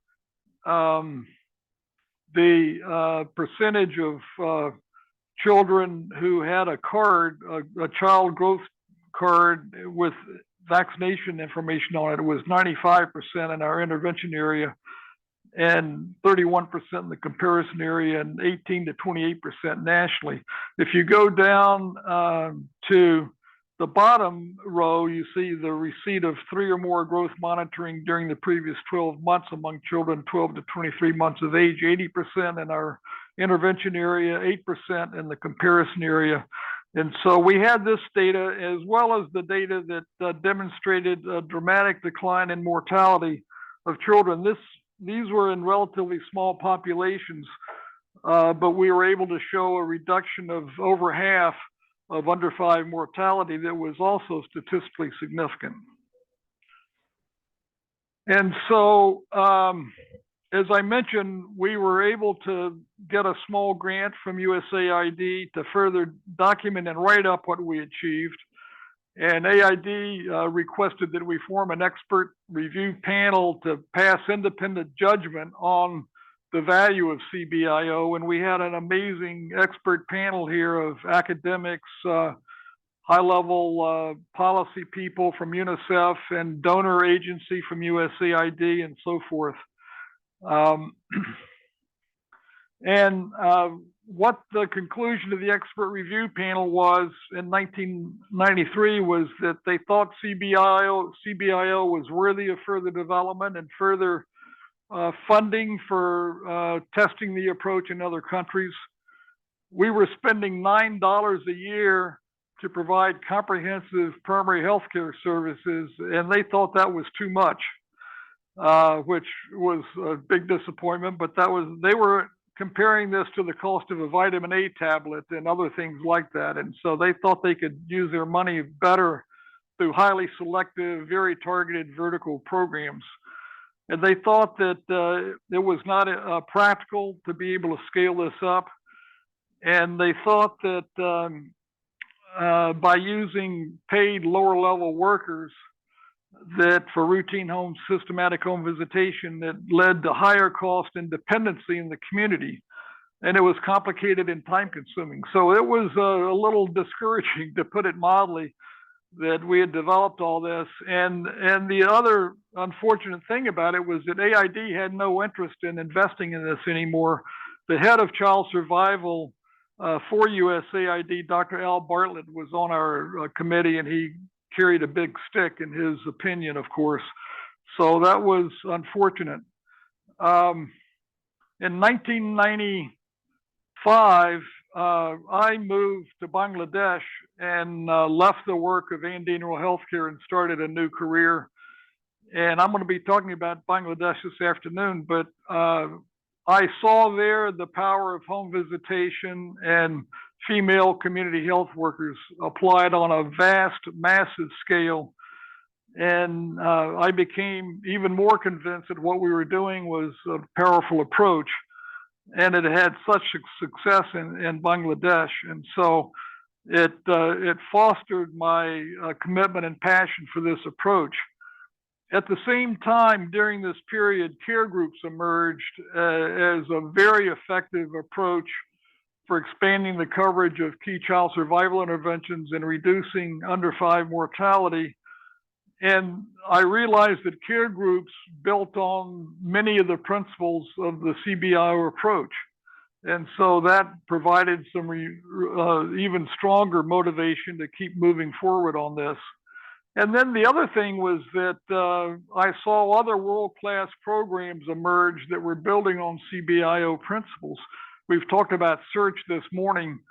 I mentioned earlier the JAMKED project in India, which we don't have time to go into now, but it was one of the pioneering community health worker programs in India that led to the inspiration for the largest community health worker program in the world, which India has now. And the JAMKED project was very influential. I mentioned the Hospital Albert Schweitzer, where I had the privilege of visiting in 1979, and where in the year 2000, I returned there after being in Bangladesh for 4 years as the director of the Hospital Albert Schweitzer. I've become a great admirer of BRAC's health programs, and we're going to talk about them very briefly this afternoon, which reach 100 million people. And the health extension program of Ethiopia is built on CBIO principles of visiting every home with a paid government-supported health extension worker. And Ethiopia has been a leader in improving the health of its population in Africa. So I've mentioned the care group model very briefly, but Cure Americas became involved with implementing the care group approach in Guatemala, and we'll be hearing more about that this afternoon, and I've described it already, but here's another schematic that tries to portray the cascade approach of sharing messages down to every household. And I mentioned also the wide extension of the care group model throughout the world by all kinds of non-governmental organizations because it has been so successful. And the evidence for its success is very strong in a number of peer-reviewed publications. And so Cure Americas has brought that into, as I mentioned before, CBIO Plus, and we'll hear more about that later.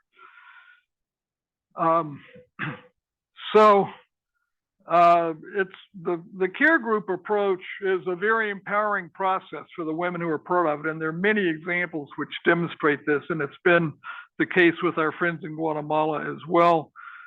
We don't have to pay the volunteers who do this work, although again, as Dr. Bang said, this is a controversial issue about to what degree you can rely on volunteerism and to what degree are you being unjust and discriminatory and taking advantage of volunteerism, and we can talk about that later. But the care group volunteers generally work only 3 to 4 hours a week, and so we feel like that's an appropriate thing to ask for volunteerism. But if you get up to 8 hours or more a week, then it's appropriate to pay them.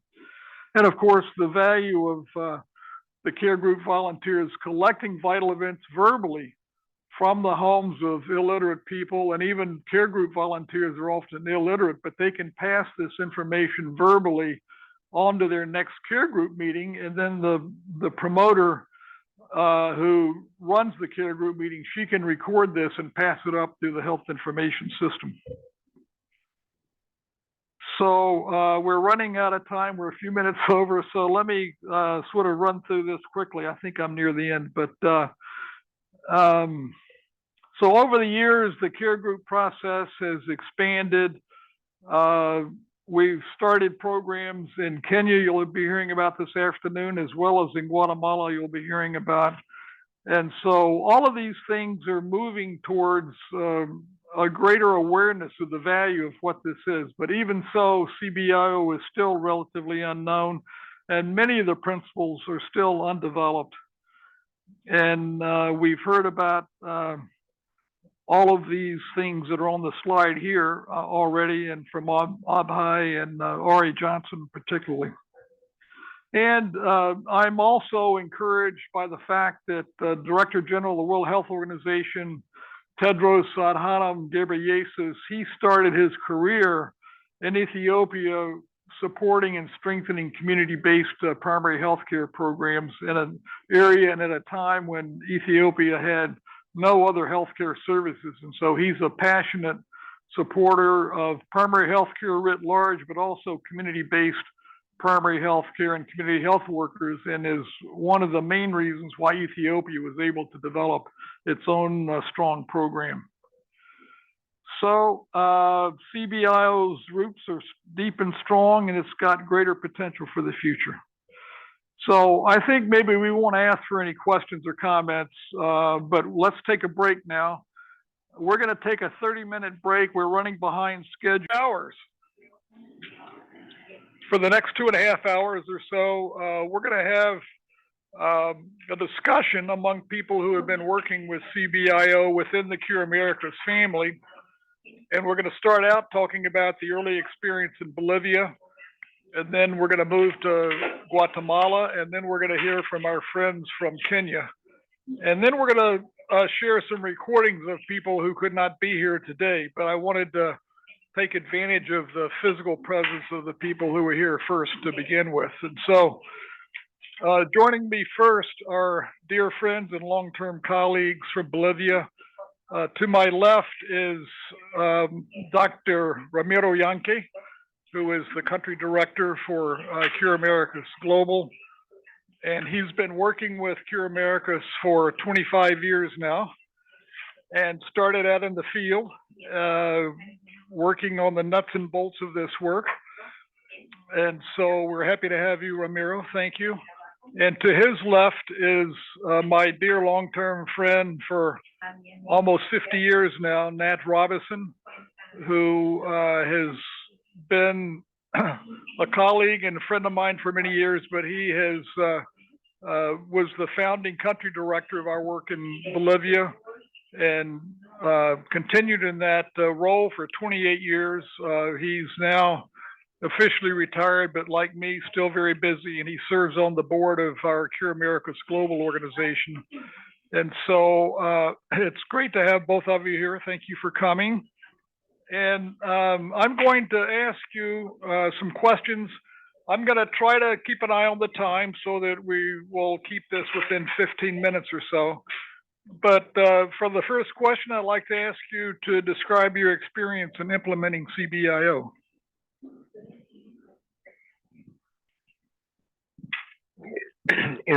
Thank you, Henry. In 1986 and 1987, I had the privilege of implementing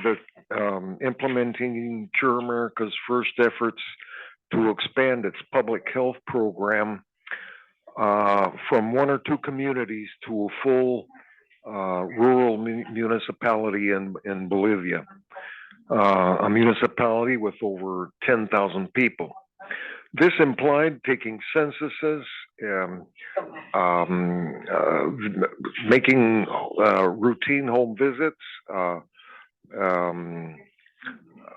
developing family folders, registering births and deaths, and migrations in some 20 communities.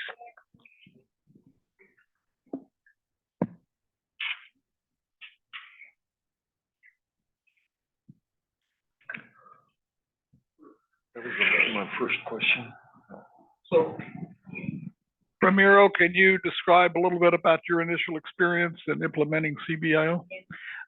Yes, thank you very much. First of all, for me, it's, I'm really honored to be close to the leaders, many global leaders of community health, sharing this conversation. Dr. Henry Perry, Nathan, who's my mentor, and I've been listening to the experience of Gachiroli, and I was also had the opportunity to participate and to visit Jamket with Dr. Rajarol, who's persons that gave me the vision, important aspects to implement the CBIO. In my case, I'm already working for CSRA 25 years, but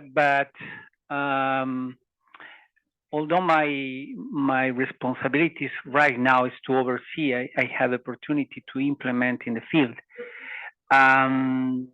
In a very little and isolated municipality in Puerto Costa, in the border with Peru, with indigenous people, and with a population in a town with a population of 30,000 people. So, Nat, what would you say were the achievements that CBIO was able to achieve during your time that you were closely associated with it? Within a year of having started the home visits and the family folders and censuses and vital events registers, we were able to achieve close to 90% coverage on vaccinations, growth monitoring, nutritional education, oral rehydration education for children under 5. We eventually grew to serve more than 60,000 people in both rural and low-income urban areas of Bolivia. So, Ramiro, how would you describe the achievements that you've been a part of and the role that CBIO played in achieving them?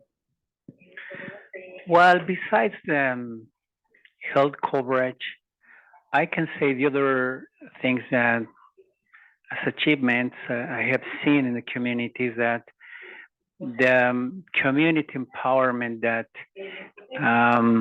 creates and generates when working side by side with the community. I have seen many women that have been participating, which was very difficult to see in a community, for example, a community assembly, or seeing how youth people can participate leading health community meeting. What were some of the challenges that you faced and some of the difficulties that CBIO created in the early days? Initially, we had hoped that CBIO would be implemented using primarily volunteer community health workers. But our Ministry of Health counterparts in the project insisted on using paid auxiliary nurses. And so that was a difficulty in terms of getting volunteer workers involved, but at the same time helped us to get rapid results in the CBIO because we had paid workers doing the interventions. Initially, we could not even get paid staff to do home visits.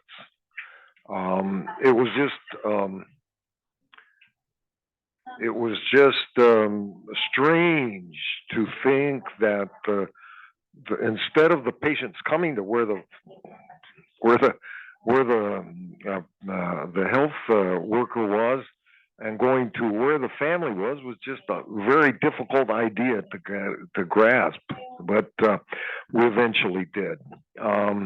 We had to announce to staff that if we did not get the home visits started, we would have to fire them and get someone else who was willing to do it.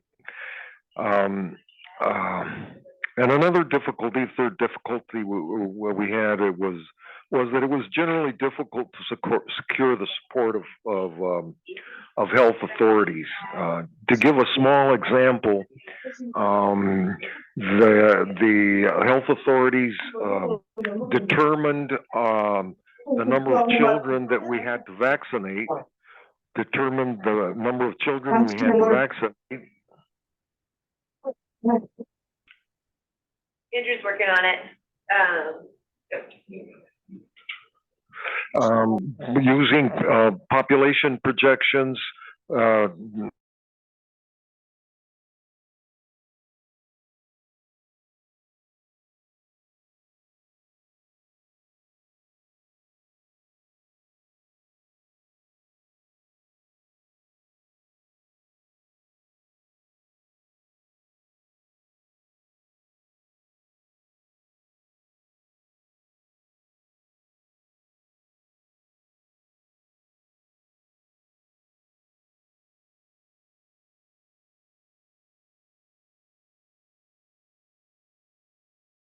approach itself produced. Well, you know that we are an NGO that works closely with the municipal government, with the government itself, municipal and national, and also with the health staff and even with the municipal authorities and local authorities.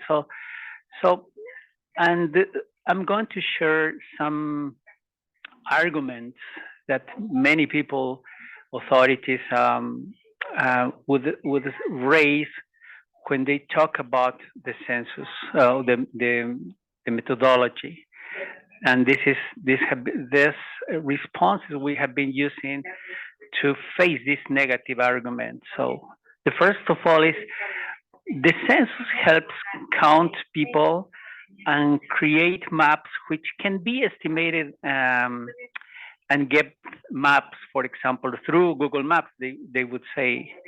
So, and our response to this is that the CBIO is not only counting people, it's an epidemiographic methodology that help us know what Nat was saying, to know what are the main causes of illnesses, how many people are ill, and especially who are more in risk of getting ill and to die, and to focus, based on this, our attention to the most vulnerable population. Remember that part of our discussion this morning was about money and resources.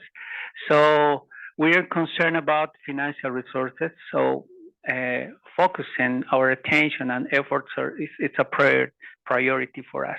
The other thing is that home visits are invasive, high cost. So in this case, we usually face these negative arguments, saying that for health staff, for example, it is an opportunity for health staff to learn about lifestyles and living conditions of the family. And for the family, doing home visits is an opportunity to express their concerns, to the opportunity to share with us something that is happening in that moment. So it's an opportunity for us to know the people who are working with. So and this creates also I'm referring to home visits, create a bond of trust based on this. And gathering vital events, gathering vital events on data about deaths and births should be done by professionals. Sometimes they tell us. So we always tell them that this can be done routinely by technical staff that can only count and see how many people are dying, and which is not a very technical aspect. Okay, we've pretty much run out of time here, but I'm going to ask one final question if you could answer it quickly so we don't get too far behind. So, Nat, what recommendations would you give others who are interested in implementing the CBIO approach? if you're developing a model that you plan to implement on a larger scale, from the very beginning, make sure that you set aside resources for turning the model into public policy. And how about you, Ramiro? Well, I think I was thinking this like a kind of triangle, which is very important for us. I think the methodology has or needs a very continuous induction process, not only for our health staff, but also for local authorities and other people, our key stakeholders. So because to understand exactly what's the meaning of the CBIO, it's really important to not to lose the vision and our mission. Since that we are working with community health workers, that was another topic that this morning was raised. I think what we are doing is to work with them with specific aspects, not to give them many responsibilities, but especially key aspects and key messages that they need to bring home. And the other thing is that sometimes health is one of the last priorities of our communities. They always think, perhaps they are thinking about getting secure system of water, or for example, sanitation and production, or they are thinking about how to get food. So linking our program to other programs is really important. So thank you very much. Let's give them a hand. And I'd like to invite Dr. Mario Valdez to come up. The audio went out with the small example. Do you want to repeat the small difficulty example? I think we need to move it in. Mario, por favor.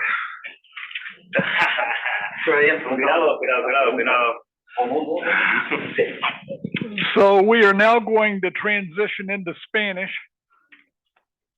And you're going to have to suffer with my limited Spanish, but I think we can get through this. And it's a great honor and pleasure to introduce you to Dr. Mario Valdez, who is one of my global health heroes, who's been facing extraordinary challenges in a very difficult area of the mountains, isolated mountains of Guatemala.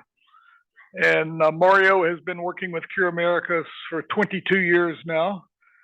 And he's going to share, and he's been leading this whole experience in Guatemala, and he's going to share very briefly some of his experience. So welcome, Mario. Oh, online. Tengo que convertir mis palabras a castellano ahora. No. We need to change. Have to put on themselves in the English channel to hear. Those who are online, you have to put yourself into the English channel for interpretation, as this next section will be all in Spanish. If you're listening online, you need to be in the English channel by selecting the globe. Unless you speak French. Unless you speak French. You'll be in the French channel. Okay, ¿estamos listos? Más o menos. Más o menos. Espero que sí.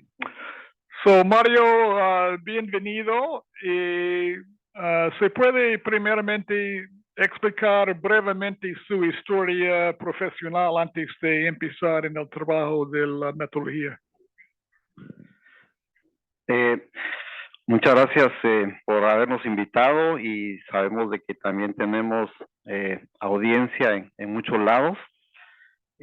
Yo voy a tratar de ser un poco sencillo en lo que voy a decir, porque nosotros como organización hemos tenido la suerte, creo yo, de que todo lo que hemos hecho está documentado. Ustedes lo van a poder buscar en la página de Cure Américas, e incluso lo último fue hace creo que 2 meses.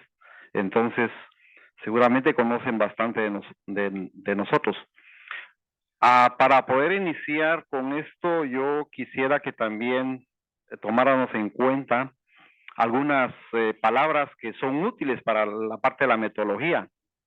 Una primera es que tenemos que desaprender, tenemos que borrar un poco nuestra mente para poder conocer los otros paradigmas, y eso nos va a ayudar a entender qué está pasando en el mundo y cómo podemos ayudar a las personas más necesitadas y por supuesto a salvar vidas. También muchos de los que estudiamos en las escuelas médicas no tenemos un poquito de humildad. Entonces es bueno que también aprendamos a ser humildes, porque la humildad también nos va a permitir a entender al otro y sobre todo cómo aprendemos a trabajar en equipo, porque son estas situaciones las que nosotros hemos encontrado como barreras. Muchas veces pueden haber 3, 4 o 5 instituciones, tienen muchísimos recursos, pero desafortunadamente poco impacto, porque no se aprende a trabajar en equipo. Y también hay muchos ministerios de salud. Yo sé que hay mucha gente que también está conectada. Es bueno que los ministerios puedan aprender también a trabajar en equipo, porque eso va a ayudar bastante a la población. Y bueno, con la pregunta que me hacía el doctor Henry, yo he tenido la dicha, como les digo, de poder trabajar ya 32 años a nivel de las comunidades. Y yo sé que tenemos poco tiempo y entonces voy a hacer un pequeño resumen de lo que al final se une bastante a la parte de la metodología. Yo creo que con el doctor Henry siempre hemos tenido la discusión. Para nosotros sí es una metodología de base comunitaria, porque nosotros centramos todas nuestras acciones en la comunidad. Por supuesto que el censo es importante, pero se tiene que hacer a la par de la gente, de las familias. Y en el caso nuestro, en Huehuetenango, hace 32 años, me tocó llegar a una comunidad muy lejana, en donde a mí me pagó la propia comunidad, las propias familias. Y entonces yo les quiero decir que esto es como aquello que buscamos ahora, esa participación comunitaria. Al final, en San Sebastián Coatán, en Santa Eulalia, se había formado lo que se llamó el Seguro Médico Campesino, que fue a través de la Iglesia Católica. Y como les digo, la comunidad ya estaba organizada, la comunidad también estaba pagando para que tuviera su personal de salud. ¿Por qué lo hacía? Porque no tenía los servicios ni del ministerio, ni tampoco de servicios privados. Entonces, ellos mismos buscaron esta atención. ¿Se puede explicar un poquito más sus experiencias primeras en la implementación de la metodología? Sí, como les decía, con la parte del seguro, fue coincidente. Yo creo que el doctor Henry trabajaba esto en Bolivia y nosotros también en el año 92, 93 y 94 estábamos desarrollando este tipo de trabajo. Nosotros, pues, estas comunidades no tenían caminos, luz, teléfono ni agua entubada y todos eran, asegurados por este programa.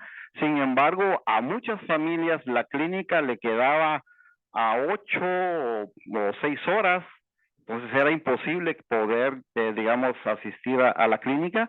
Entonces nosotros decidimos visitar comunidad por comunidad y esto nos ayudó a conocerlos y fue con ellos que empezamos a empezar a hacer los croquis comunitarios y sus censos y los listados para que la misma comunidad se diera cuenta qué estaba pasando con su vida y su salud. Yo no tenía otras enfermeras o gente de apoyo, fue la misma comunidad quien hizo sus croquis, quien hizo sus listados, quien hizo sus prioridades. Gracias. ¿Cuáles fueron algunos de los logros más importantes que ustedes han logrado? Bueno, este sistema de trabajo en conjunto y trabajo en equipo con mucha participación comunitaria generalmente tiene impactos rápidos, porque todos nos vemos como una familia y todos nos apoyamos. Entonces eso hace que cualquier niño que esté enfermo tenga la confianza a dónde ir, cualquier señora que tenga una emergencia no se siente sola, tiene el apoyo de su familia y de la comunidad. Los impactos son grandes y como les digo, ahí tenemos los estudios. Nosotros tenemos la dicha de que están los estudios ahí en la página web. Como Mario dijo, tenemos una publicación de 10 artículos que salieron en febrero de este año que describe los logros de la metodología en Guatemala. Mario, ¿cuáles fueron algunos de los desafíos que ustedes han encontrado y las otras dificultades de esta metodología? Bueno, desafíos sí son muchos. Lo importante es no tener el miedo. Eso es lo más importante. Y sobre todo también tener un equipo que le ayude a uno para enfrentar esos desafíos.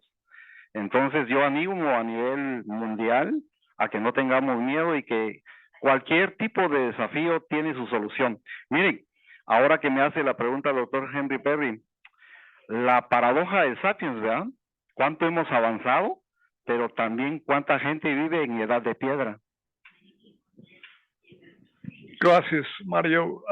¿Cuáles serían sus recomendaciones para otra gente en otras partes del mundo si ellos tienen interés de implementar esta metodología? ¿Qué aviso, qué recomendaciones podría darlos?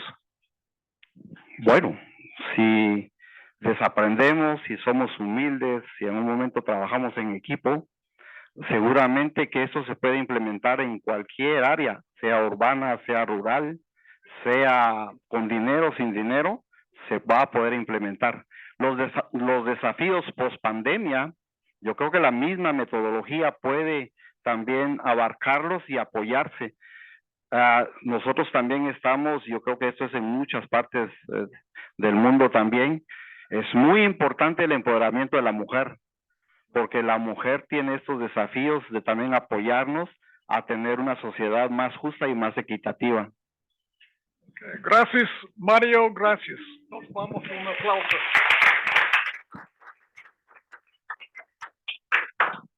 Okay, thank you very much, Mario. So we're going to invite our Kenyan colleagues to come up.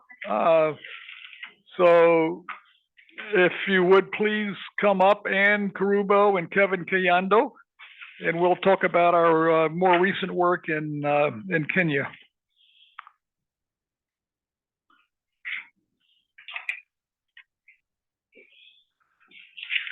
And I think we might need to make an announcement about switching back.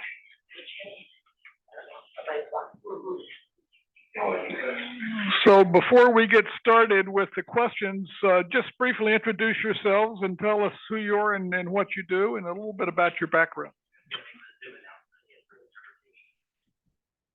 The interpretation now is back to English. So if you're an English speaker, you can get out of the English channel and get into the main channel again. Thank you.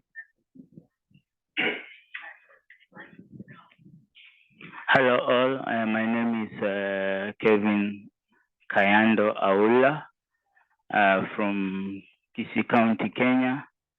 I have 10 years experience in public health, different organizations, and 5 years working with Cure Americas. Hello, I'm Ann Kerubo from Kenya, Kiko Project, and I've worked for the project for now 5 years, since 2018. Thank you. Very good. So tell us a little bit about your experience in implementing CBIO. My experience implementing CBIO was mainly shaped by my trip to Guatemala when I went to learn firsthand from Dr. Mario, and I was able, it shaped my thinking about CBIO, because my perception about CBIO was that CBIO was the community strategy approach that is commonly implemented in Africa after the launch of the Bamako initiative. After going to the ground, I saw things different and it shaped my perception. As Mario said, you have to unlearn and learn new paradigms for you to implement and make changes in the world. Yeah, my experience about CBIO is, I can say it's very good. And at first it felt like a lot of work, but we could see the fruits. Because now with the door-to-door movement, yeah, we were able to capture the data that we really wanted. And even after the census, any vital events can be referred by the community. It became a community work, not just a kick-up work, because now they could report new vital events. Anybody coming into the community was reported to us, because now we had involved the entire community, and we could hear them saying, we've not seen a CBO that comes door to door.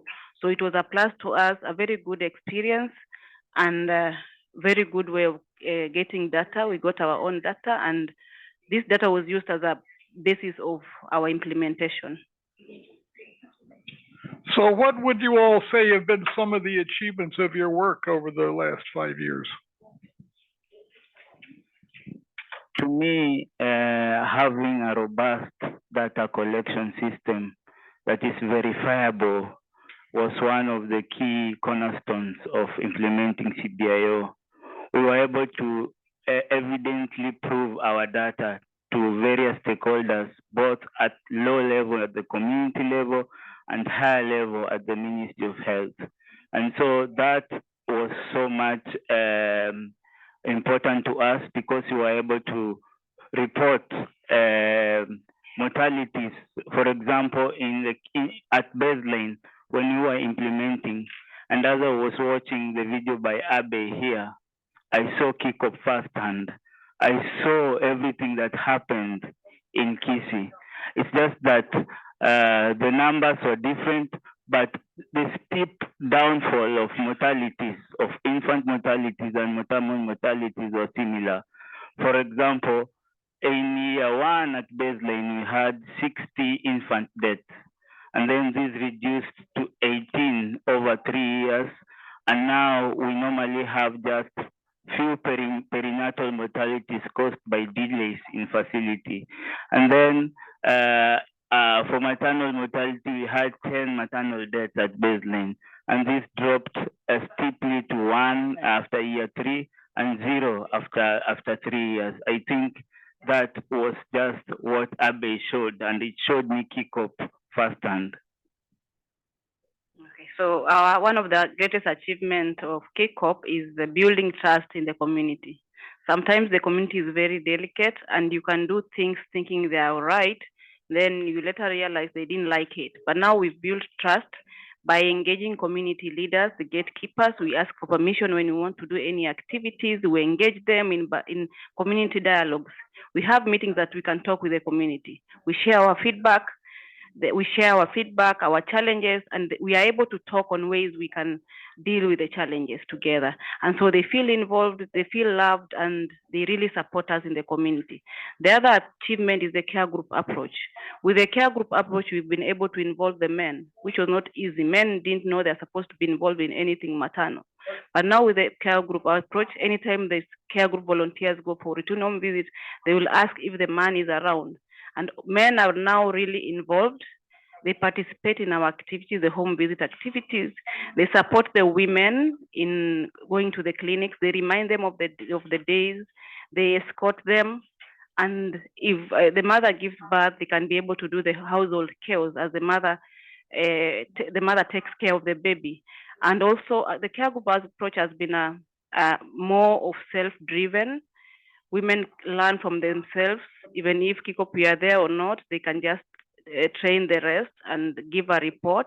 Yeah, so this has been a very good experience of the CBIO approach. So can you share with us what some of the difficulties and challenges have been that you faced, particularly as a result of using the CBIO approach? One of the main challenges at baseline was skepticism from the data absorbers, like the Ministry of Health. They couldn't believe that people are dying in their communities, that the maternal mortality, the neonatal mortality rates in their records is 20 per 100,000 live births, per 1,000 live births. But then the kickoff mortality rate in that catchment brings 60 per 1,000 live births, 3 times. So we were at difficulty proving it, but then we had the census impact-oriented approach, door to door. When we are conducting verbal autopsies, we were able to co-opt the Ministry of Health staff to go door to door, to be able to, for them to witness firsthand that these mortalities are happening. That's the power of CBIO, verifiable data. Another challenge that we are facing under CBIO is high volume data. CBIO door-to-door aspect has high volume data, and at inception we are collecting data manually. But thanks to Cure Americas, very soon we are piloting digital and rolling out a digital data collection platform that is going to mitigate that challenge. So another big challenge is the in and out migration. Yeah, and more so the out migration. We will have pregnancy, have the baby till maybe 3 months, then the mother will migrate. Or we'll have the mother till 18 months, then the mother will migrate with the baby. So this has been an issue, and when we were talking to Henry, he advised us to capture new people after 6 months. Maybe we will know the mother now is permanently staying in that area, but it has been a big challenge. And so anytime we don't capture in migration that we maybe think might migrate, it's also a problem, because now the community complains, why are you not capturing this? Yeah. Okay, thank you. What advice would you give other people or other organizations if they're thinking about implementing this? How could you help them orient themselves to get started on the right foot? Building trust with communities is the most important thing before you start implementing CBIO. And when you are doing census data collection, you are likely not to be census-based if you do it yourself. You have to use and adopt the systems of the local, do mapping locally, not your digital maps, because there are very many corners in communities that you may not know. You have to use community guides to guide you door to door, and not do it yourself.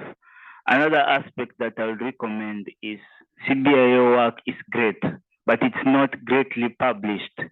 So more needs to be done to be published so that it can be adopted by many governments, like it happened in India. My recommendation is we need to involve the government every step from day one of this implementation. The reason why we need to involve the government is we might not be there forever, and they really need to continue with this, because like now we've worked for, Guatemala has worked for over 20 years, we've worked for 5 years now. Imagine after 5 years and there's no these interventions in the community. We've really invested a lot, and that's why I recommend government involvement to take up this course when maybe we leave, and also to replicate in other counties, because for us there's a call that we need to scale to the entire Kisi, but because of funds we are not able. But if the government is involved, it can take it to the other counties. Yeah, thank you. I've been inspired by the excitement that Kevin and Ann have about their work and their enthusiasm for CBIO.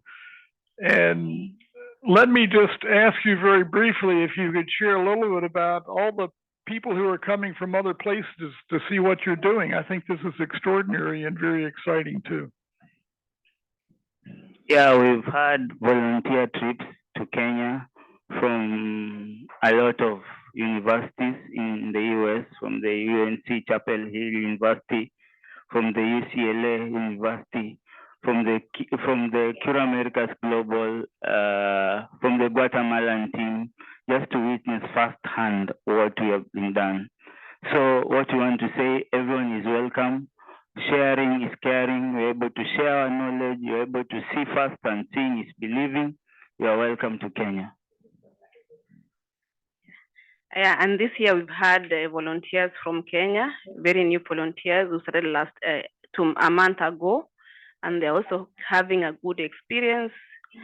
Last year we had volunteers from University of Kisii who did our census together with us. They also had a good learning experience, and they wish to work with us in the future. It's only that we don't have funds, but in the future such people will be considered. Yeah. Okay, well, let's give them a hand, and we're going to move on to the next thing. So thank you very much.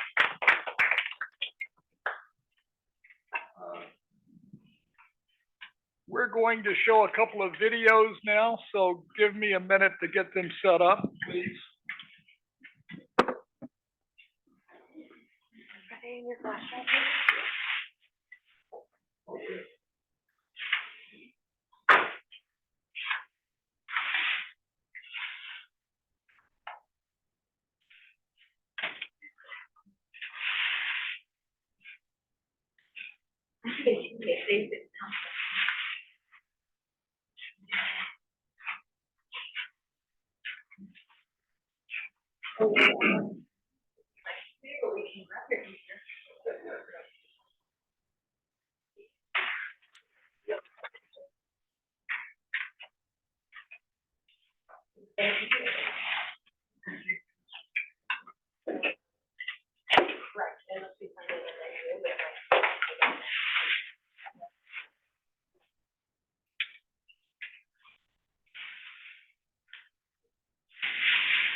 Yeah, if while we're getting set up for the next video, if somebody wants to ask a question or make a comment, we'll try to answer that right now.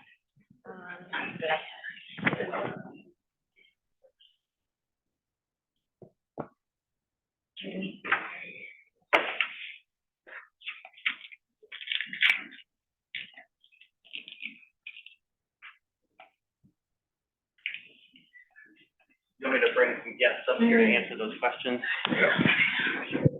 So we do have a question in the chat. One is for our partners from Guatemala or Kenya or Bolivia to talk about what are some of the data collection tools that you used, and what are some barriers that you faced when training people on CBIO? So do any of our partners want to come forward and answer that question? What are your data collection tools, and what are some of the barriers in training on the methodology?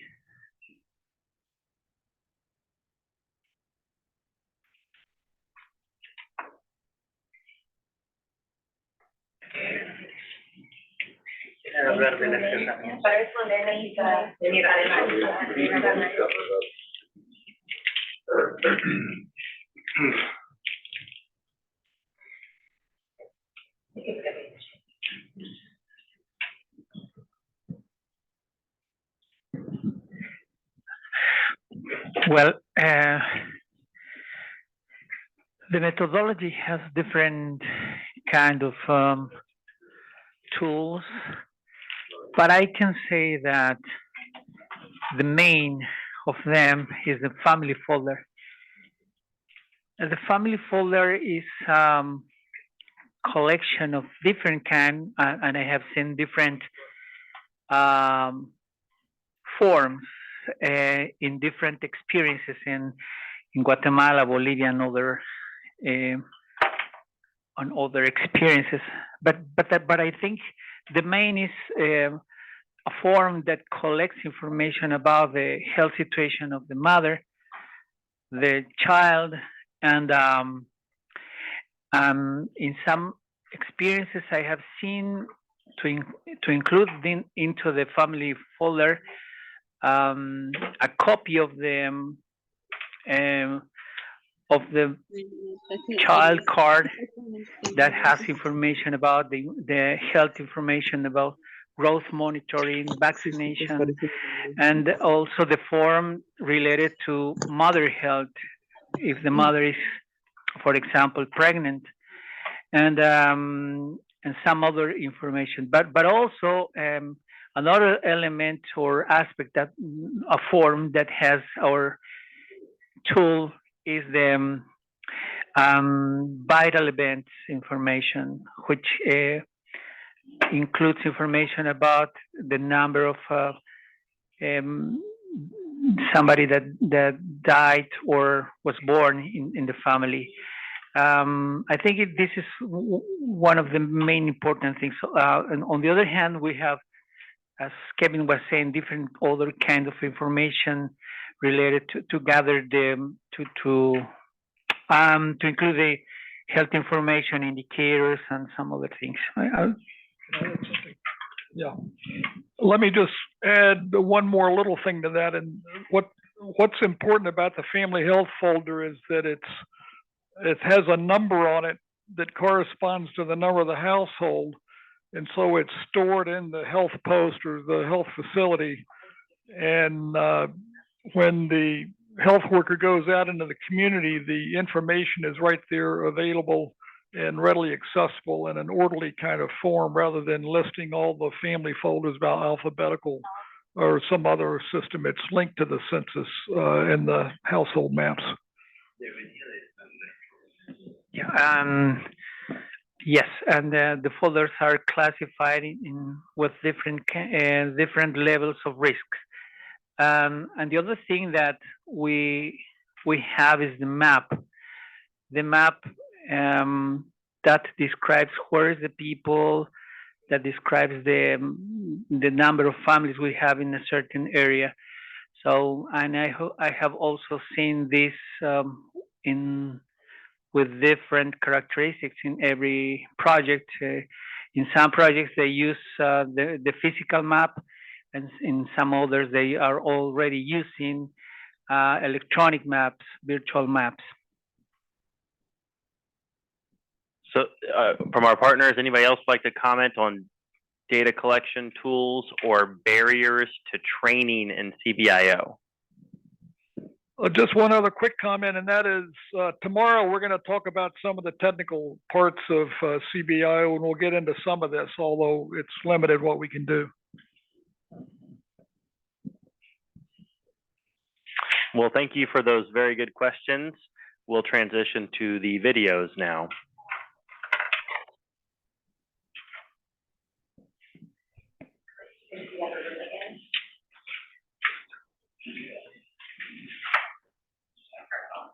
Can I speak? The next video, we apologize for the time lapse here, but we're having trouble having to shift things from one computer to another because of technical issues related to using the room and so forth and so on. But the next presentation is going to be a discussion with Dardo and Mitma Chavez, who are Bolivians who started a CBIO program down in the tropics, as I mentioned earlier today. And so we'll hear from them. And Ara Stalik, who is one of our long-term staff members here, will be in the video as well, as you'll see. Welcome, everybody. This is Henry Perry again, and it's my great pleasure to introduce you to my dear long friends for more than 30 years now, Dardo and Mitma Chavez, a husband and wife team. Dardo is a physician, Mitma is a nurse, and they have been working in Montero, Bolivia for 4 decades now in community health, and are legendary figures in Bolivia because of their great success in implementing CBIO, and it's wonderful to have Dardo and Mitma with us. I'm also very pleased that Ira Stalik is with us again to lead the Spanish. Ira is a longtime member of the staff of Cure Americas and has provided leadership for CBIO implementation in Guatemala and Liberia and in Kenya. So, Ira, I'm going to turn it over to you and let you carry on in Spanish and lead the questioning and go right ahead. Thank you. Okay. Gracias, Henry. Otra vez, mil gracias, Dardo y Mitma, por estar aquí y por hablar con nosotros. Como ya se sabe, hay 4 preguntas muy básicas. Lastimosamente no tenemos mucho tiempo para cada pregunta, más o menos 5 o 6 minutos. Entonces, vamos a proceder y concentrarnos en los puntos más claves, los puntos más importantes.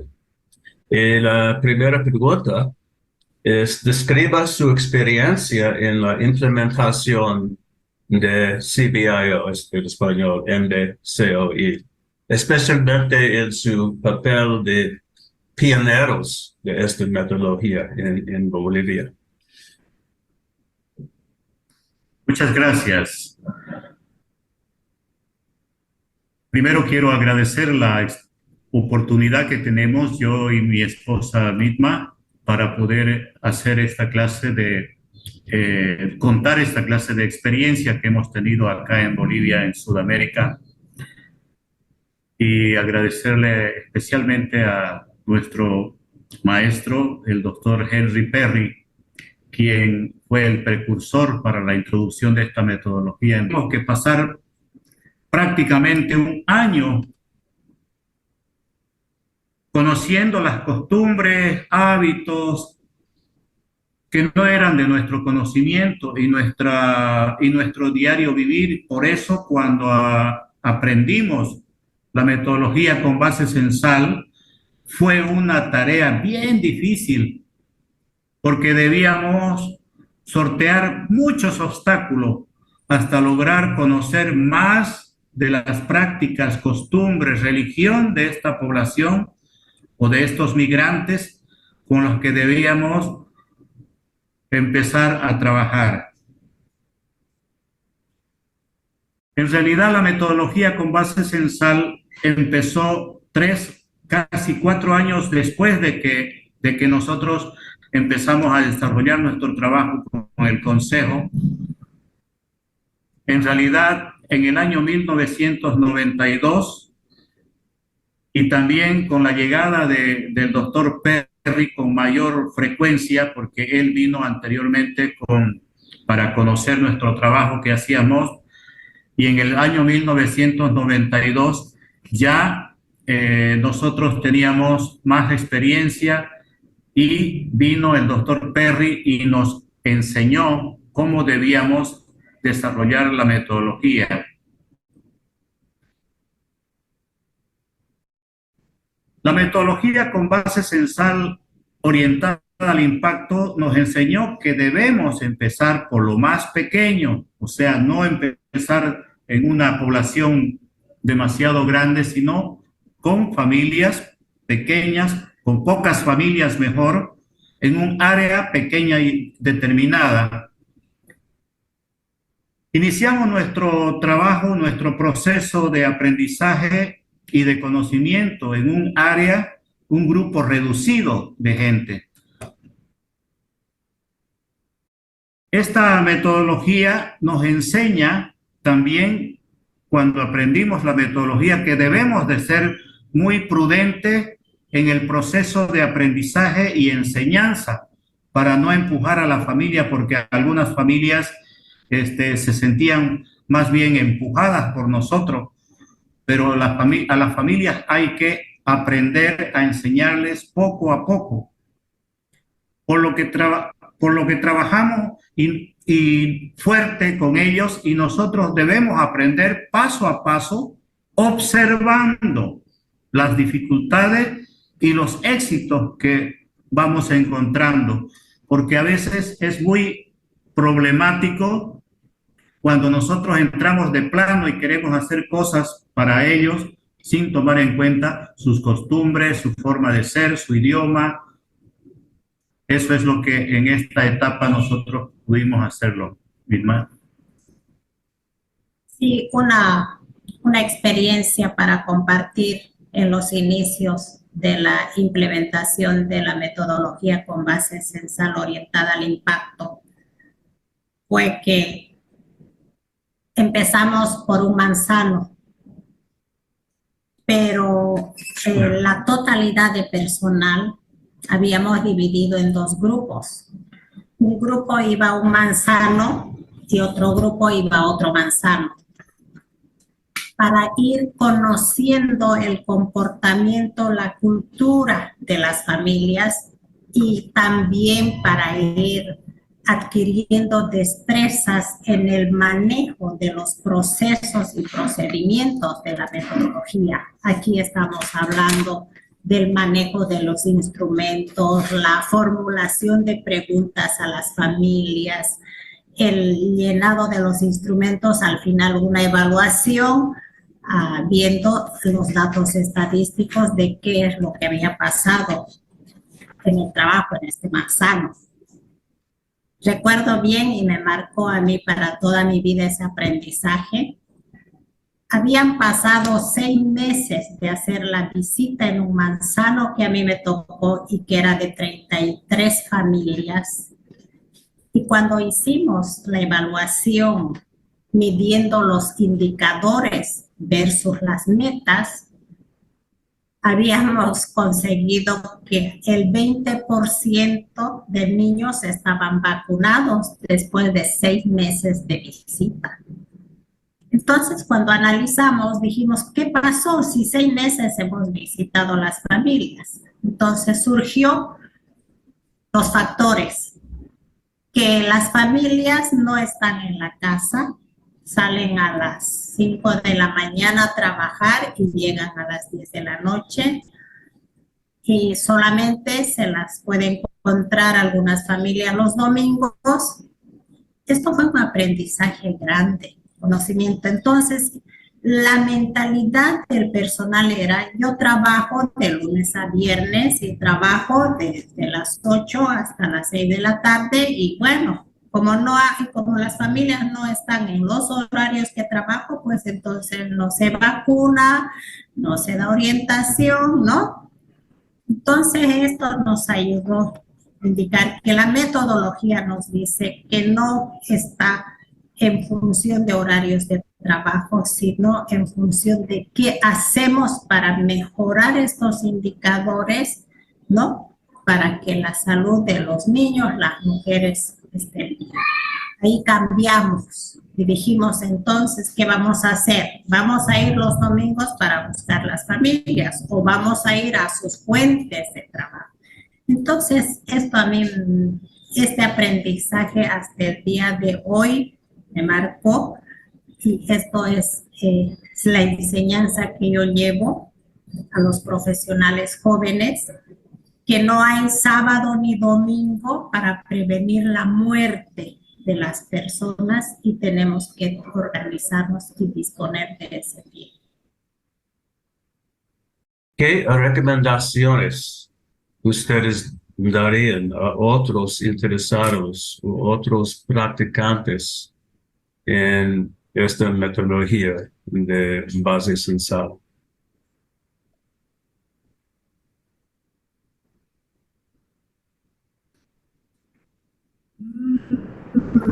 Yo creo que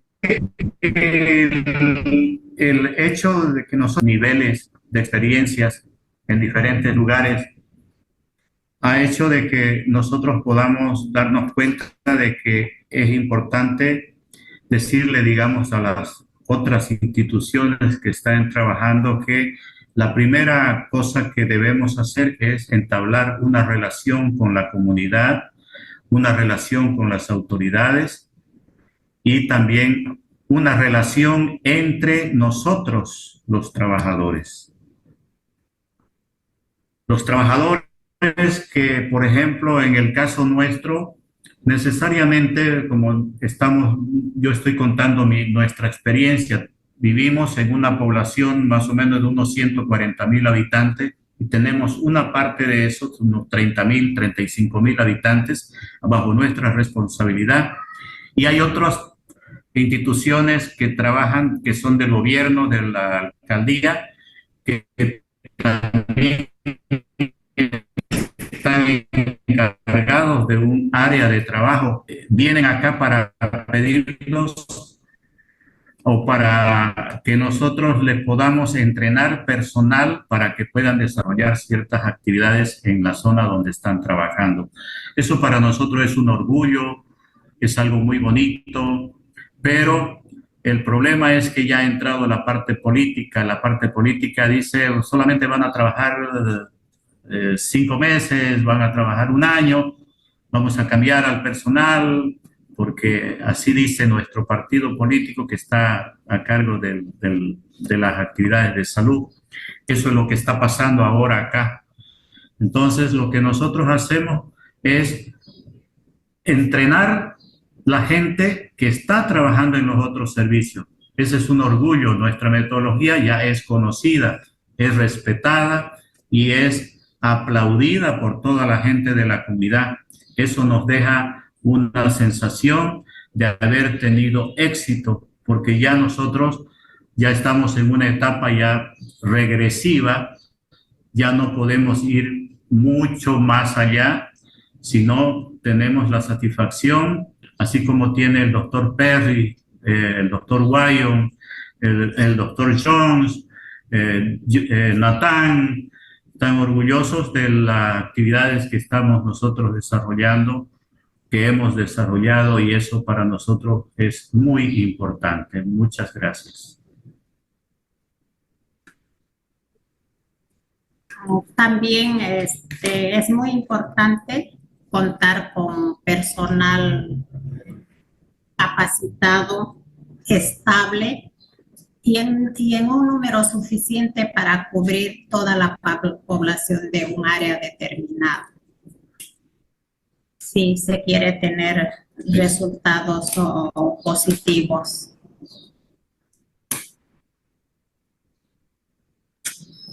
Ok, mil gracias. Como ya dije, lastimosamente no tenemos más tiempo. Podemos hablar de este tema mucho tiempo. Y muchas gracias por su participación. Gracias. Ahora, gracias. Muchas gracias. Muchas gracias, Dardo. Yo quisiera mencionar que los logros de trabajo de ellos en Montero son algunos de los mejores en el mundo, porque su tasa de mortalidad en niños es mejor que existe en los Estados Unidos. Y también ellos casi tienen una muerte materna, entonces ellos tienen un sistema de registros de eventos vitales que es una cosa maravillosa. Entonces, quisiera notar los éxitos en el trabajo que es resultado de muchos años de colaboración comunitaria. Entonces, muy quisiera decir un aplauso a ustedes. So thank you so much, Dardo and Mitma. You have been an inspiration to thousands of your fellow colleagues and citizens of Montero, but you've been a model for Montero and beyond, and we're so grateful for all that you have done to help your people and to promote the development of community-oriented public health, working with communities to help them improve their health. So thank you so much, and we look forward to more discussions. Thank you. Gracias. Gracias. Muchas gracias.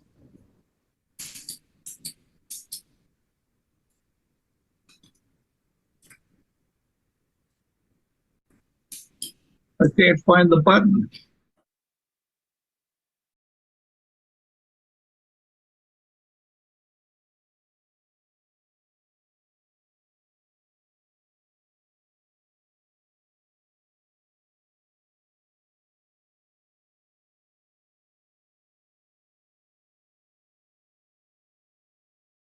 Hello, everyone.